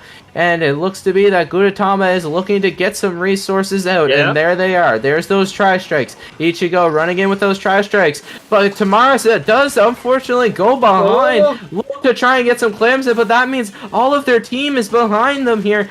But it looks to be that Gudetama is looking at the wrong area. They don't have clams. Bake does fall off the map. And they now have clams. Gudetama trying to get the clams into that basket, trying to win it in the last second, and they managed to do that. Overtime victory there for Gudetama. Tamaris, what are you doing? What was that flank? Tamaris just not trying to defend, and instead tried to completely flank with the back line, and it didn't work at all. Yeah, they tried for that flank to put the clam in the basket, which prevents Gudetama from even getting scores in the first place. But unfortunately, they were a little too late there. Yeah. And that made it so all of their people were behind. And it was forced to fight a 2v4 twice. Yeah, and Gudetama able to pull through, win this game number 1. And a bit of humility for Tamaris today. They have to pay attention to these lower seeded teams. They have to respect them, and they have to play their best if they want to win. They're opting to go with these weapons that aren't really their own weapons, like Mickey on that H3. Other than that, all their players are playing their normal weapons. But Mickey on that H3 is not quite what you suspect. But I like seeing it anyway, Pat. I like seeing it too. I like it's always a fun weapon both to play and to watch. Now we are going onto tower control on Mako Mount. I expect Tamaris to bring at least an AoE weapon. We saw Mickey with the machine earlier on Winners Finals. I wouldn't be surprised to see that coming back. Yeah, and I'm expecting that custom blaster as well from the side of Gudetama to get a lot of value, especially from the combination of Mako Mart being very good for blasters and tower control being very good for blasters.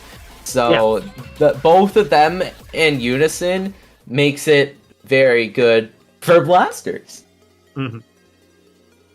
Yeah, it is indeed the kind of map mode where you want to have a blaster ready, where you want to bring that And now let's get in the game and see what these teams have in terms of weapons. Yeah, I'm gonna suspect Mickey on that machine. No, that actually opting to go to that sword with a rapid blaster. Not actually a bad composition there from Tamaris. Unfortunately, they don't really have much aggro other than that sword. But Aseo can play very aggro as well and help Mickey with some chip. Yeah, right there, Tamaris has the tools to take control of the space a lot. So meanwhile, Gudetama want to move in, want to get into these fights. We'll see if they're able to do so. Right now, it looks like Tamaris is winning that first fight, and they're pushing the tower to the first checkpoint. Yep, they do have Crab Take online as well. Do manage to kill Ori, which is their Tri-Strikes. Tri-Strikes are very useful for Gudetama to get back in. Unfortunately, they do not have them anymore. But Mickey is on this flank here, has the Booyah Bomb at the ready, does pop it, but is opting to run forward. Does get that pick there onto the splash. Bake forced to jump back into spawn here. Cooler is popped though, and Tamaris is looking to get back in with Gudetama going for a push.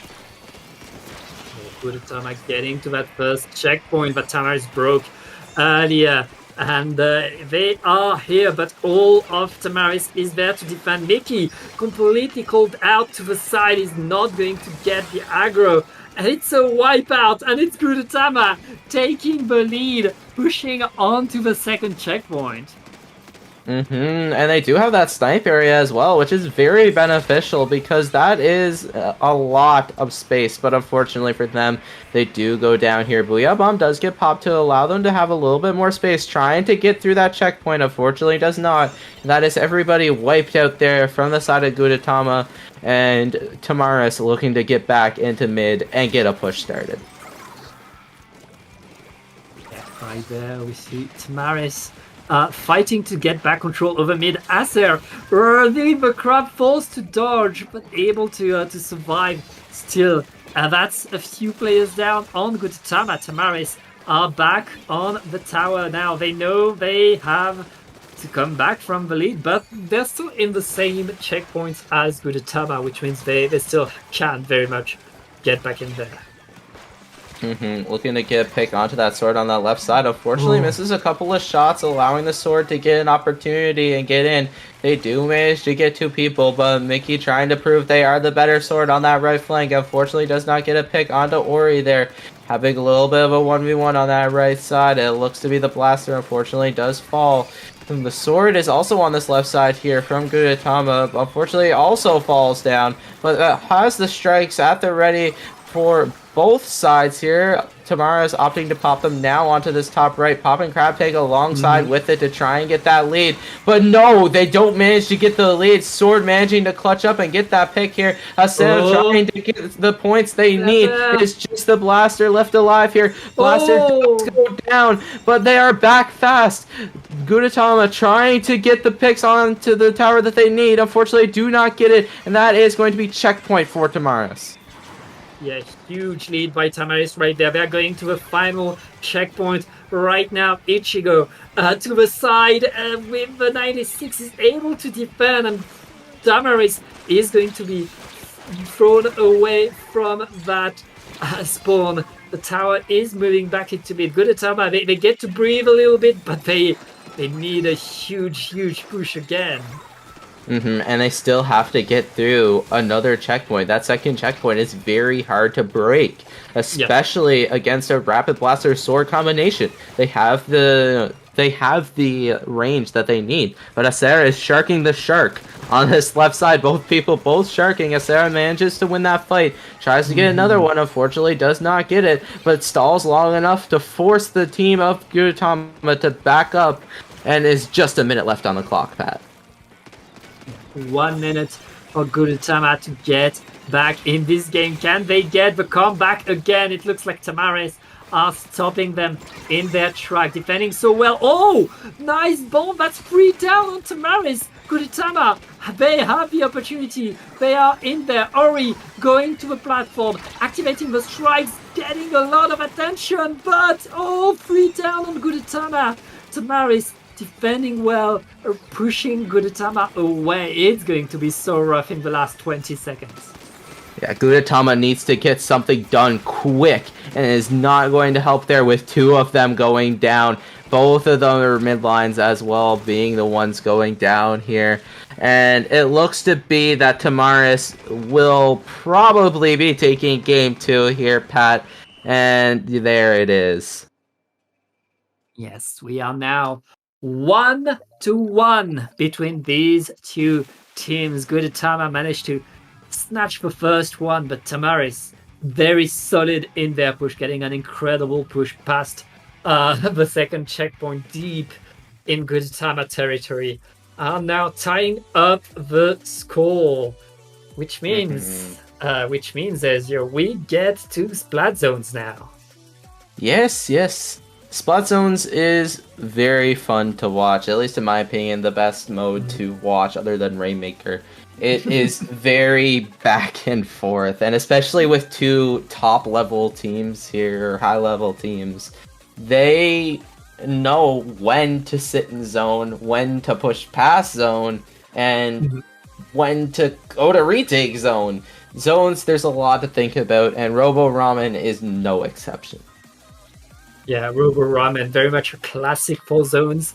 That's going to be a game of positions, and we've seen Tamaris very much take control of the map a bit more than Gudetama. Gudetama trying to simply run forward with their weapons, get into more fights.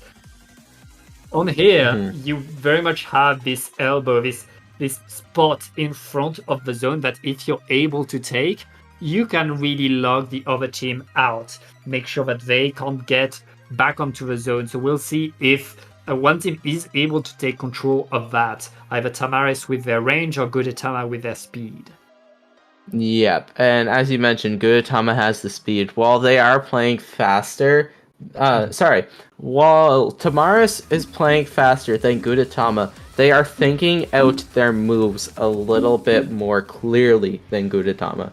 Gudetama is hoping to win their fights and then push in with their fights. If they don't manage to win their fights, they are just popping specials and hoping the specials displace them enough for them to win fights. Yeah. Tamaris with the same main weapons, but changing 2 of their kits to have a few recall specials between the Zipcaster and the Inkjet. They'll have ways to simply hold their ground a bit more, give jumps to people, but right now it's not working for them. Gudetama takes first control of the map and of the zone as they're pushing Tamaris away. Yeah, Ori playing very aggressive there. Unfortunately not able to take the elbow. Tamaris able to hold on to elbow there. Mickey is on this flank here, making a long adventure here. Ichigo opting to drop down to try and win that fight. Unfortunately for them, they opt not to win that fight here. Mickey unfortunately does go down to Ori there, and Gudetama gets 3 down on the side of Tamaris. Make that a wipeout, and they had zone this entire time, Pat. Yeah, they're making good points. They're past the 50-point mark and making more and more. Tamaris getting a few splats though. Tamaris is going to get back onto the zone and apply penalty. Ichi to the side will have to jump out. That is control for Tamaris, but as you said, that's right now Tamaris, they have their last ditch effort active if they have that on their hats. For sure. And it looks to be that they are physically playing in a last-ditch effort here. They are really trying to win fights here. They unfortunately do lose them, though, because fight winning is in the favor of Gudetama. And it looks to be that Gudetama is going to be able to take back zone, trying to get back into elbow, but 2 are down on both sides. Ooh. But the Inkjet is being popped from Tamaris, allowing them to hold on to space and actually get in. Yeah, and right now, that Stamper will have to move back, respect the firepower from Tamaris. But Tamaris haven't been able to really establish themselves in front of the zone. Gudetama is able to respawn fast enough, which means they're here to contest. They're here to fight as Tamaris, now activating the crab tank, forced to dodge the strikes, are still not able to keep the zone. Yep, Strikes are trying to get back into zone there, but unfortunately not able to. On this blaster on this right side, manages to get 3, tries to get 4. Mickey does put a stop to that, though. Is just Mickey left alive in that zone. A 1v3 here. Mickey stalling long enough for the side of Tamaris to get back into their elbow, and they do manage to do so.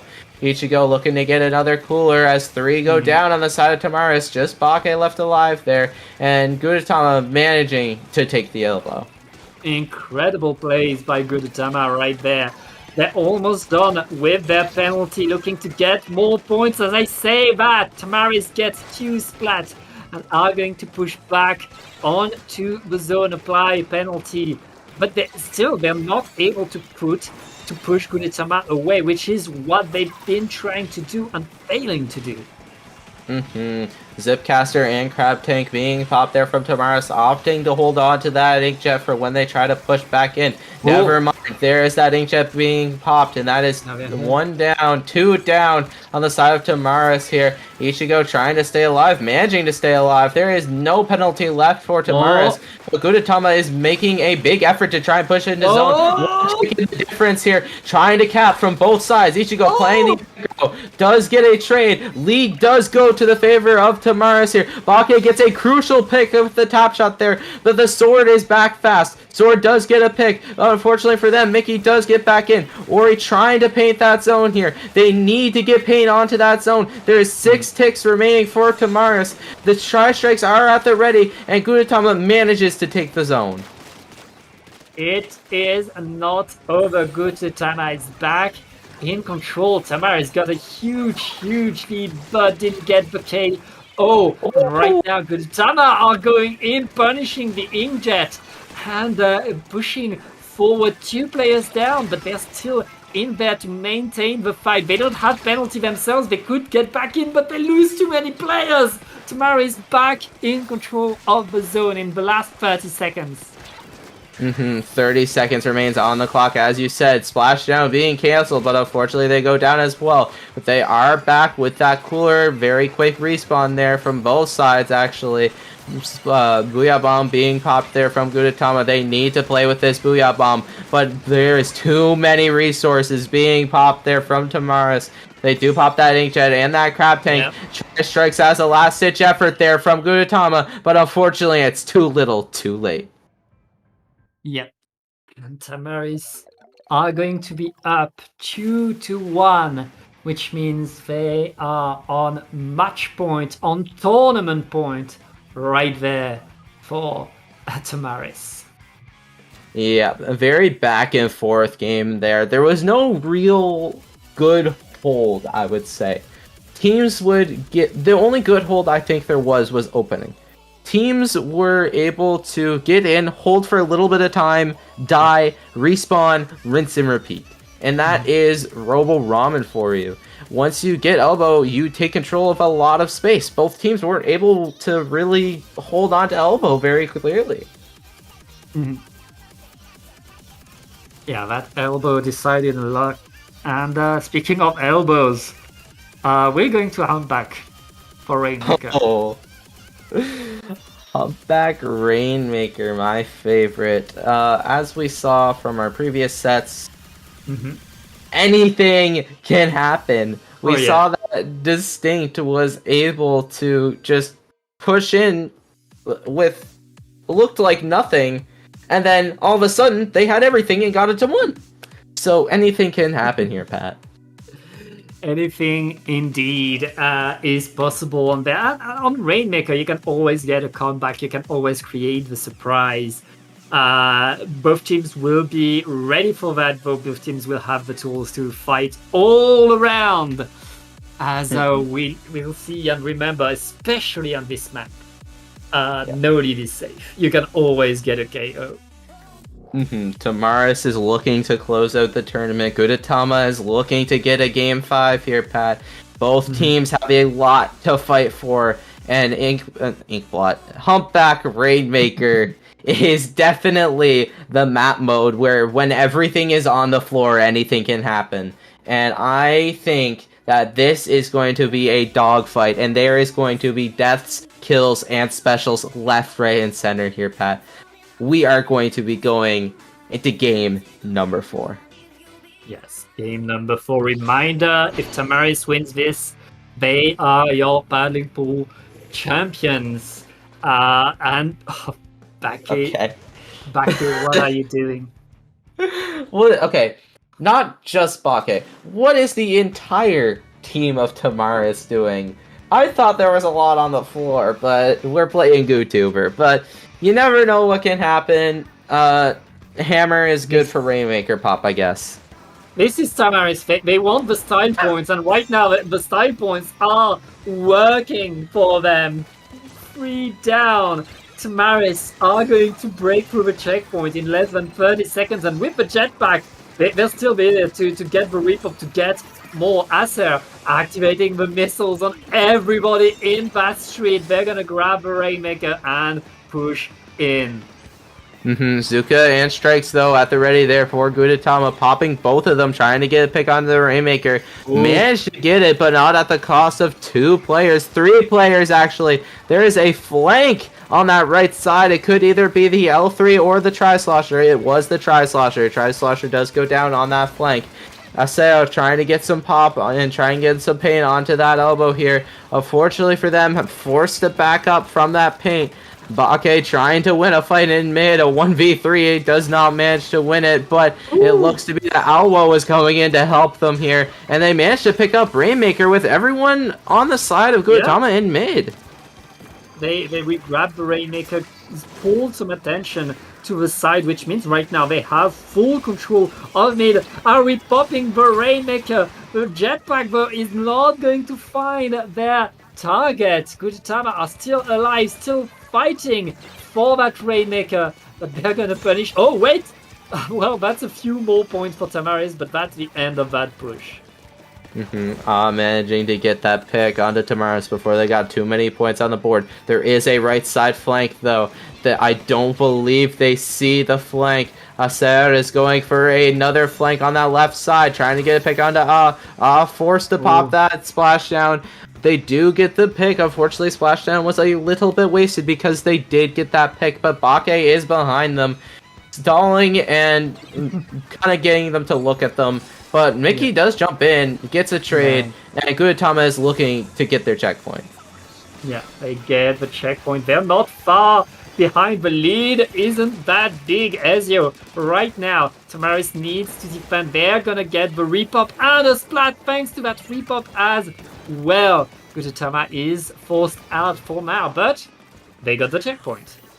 Yeah, Mickey is sharking here just in case if any stragglers do get by to do that Rainmaker, but it looks to be that the Rainmaker is going to be able to reset here.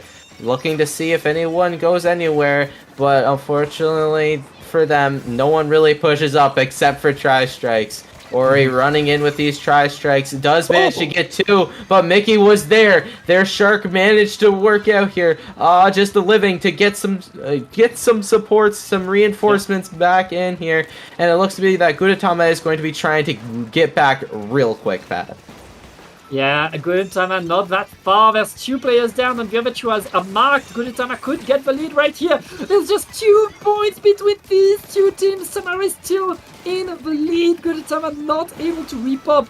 Bazooka is deployed, but Bazooka is deployed a bit too late. Tamaris is in defensive position, able to keep their lead with 1.5 minutes left in the game. This is not a safe lead.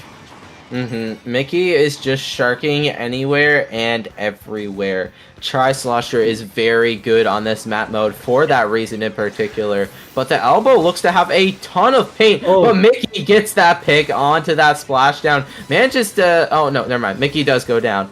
But it looks to be that elbow is going to be Gudetama's for the taking. Hammer being popped from Bake gets instantly canceled out here. Lead going to Gudetama. Just playing it safe for a couple of seconds to try and get some more safe points on the board. Managed to get to 22. 45 seconds remaining. And Tamaris is on the back foot. Tamaris just lost the lead right there. And there's 35 seconds left in the game. Tamaris needs another push right now. They re-grab the Rainmaker, they move to the side.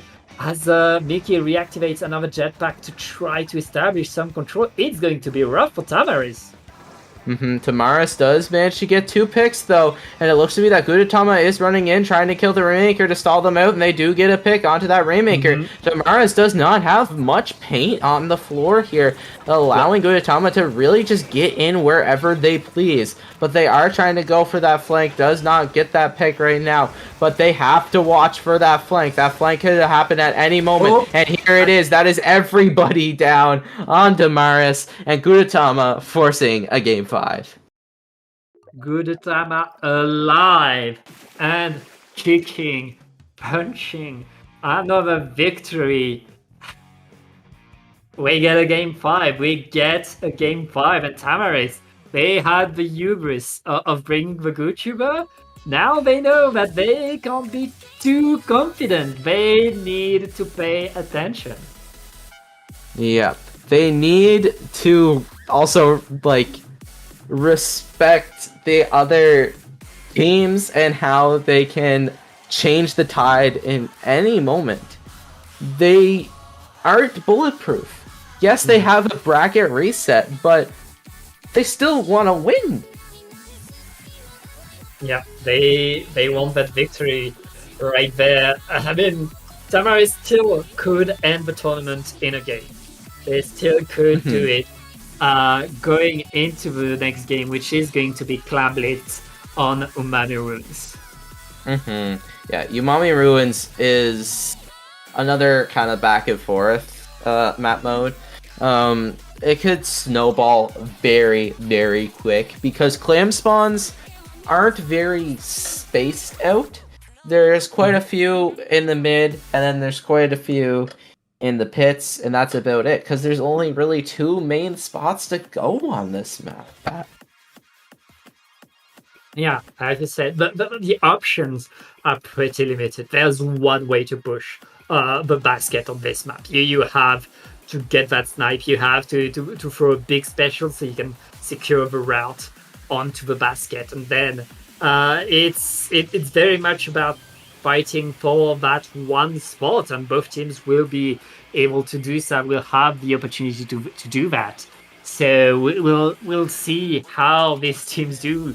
Does Tamaris awaken and get back to weapons that they're good with, or does Gudetama step up, keep the pace on, and match what Tamaris is fighting with? It looks like Tamaris is back to something a bit more classic with a pencil, at least. They do have Tri-Slosher, though, a Crack-On Roller, so I'm very intrigued to see how that works out there. Excuse me. But it looks to be that Gudetama is opting to go back to that Stamper instead of that shot there from last game, and Gudetama is managing to take mid pretty quickly here, but Crab Tank being popped from us there manages to allow them to take mid for Tamaris. Yeah, right now, Gudetama fighting for mid, forcing Tamaris to wait a little bit, but Mickey with the roller activates the Kraken right in time to survive the Booyah Bomb. It looks like Gudetama has a lot of clams and are getting to open the basket, but is there a follow-up onto that opening? The Trip Strikes didn't really find their mark, and right now Gudetama is forced out. Yeah. Tamaris only has Bake left alive. Unfortunately, does go down from Ichigo. Gudetama managing to hold on to a lot of space here. Ichigo does get that pick onto that Tri-Slosher, causing a little bit of a stagger there from Tamaris. They do have a Power Clam at the ready, and there it is. 44 ticks remaining. This is the snowball I was talking about, Pat. It can snowball very quickly on this map mode. They're already down to 35. And it went super fast. Although the tactical bouncing on the basket. Nothing is going right for Tamaris right now. As Gudetama are riding the momentum. Now Tamaris are back into that fight. They have a lot of clams. Can they find their way forward with the crab and the screen? They at least are able to create some space. But they lose 2 players. Gudetama winning the fights and getting back ground. Oh, but Tri-Slosher jumps in and gets 2. It's just Ichigo and the sword left alive there into mid. Kraken being popped from Mickey, trying to get a pick onto the sword. Unfortunately does not and does go down. Tri-Strikes being popped there from the side of Gudetama. Unfortunately does go down as well. Is just Ori left alive into mid. Tries to get a pick onto that Tri-Slosher. Does get a pick onto that Tri-Slosher. But they are not aware of Acera behind them. But unfortunately for Tamaris, they do go down in a wipeout fashion after getting some points on the board. Tamaris not really able to make it work right there. Gudetama are still in control of the lead, in control of the game, but Booyabomb will allow them to take more. Oh wait, what happened? What's happening? Why is everybody from Gudetama dying right now? They managed to run in and actually get some picks, Pat. They opt to ignore the Booyah Bomb from Gudetama. They do have a lot of clams, though, at the ready for Tamaris, and they do manage to get lead here. They do pop some specials as well, landing them more points as well. Bake opting to run in and try and get some more points. They do get it down to 19. Those points could be the game changer here, Pat. There is 1:40 left on the board, and it is not over yet. It looked like Gudetama was pushing, and suddenly everybody dies and Tamaris are under the basket getting the lead.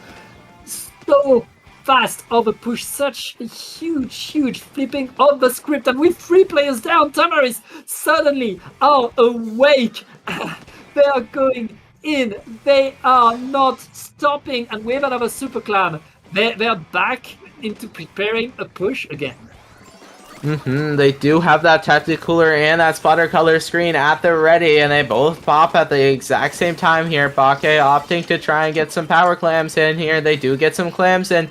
17 remaining, opting to hold on to more clams just in case of the need to keep the basket open. Only need 1 clam there for Tamaris. Mickey manages to get 1, tries to get another, but Bake takes advantage of the distraction and manages to get the clam in to get them to win Game 5, the set, and the tournament. Alright, Tamaris, you get your style points. Now get your standard badge and get out of here. Mickey was having a little bit of fun there at the end.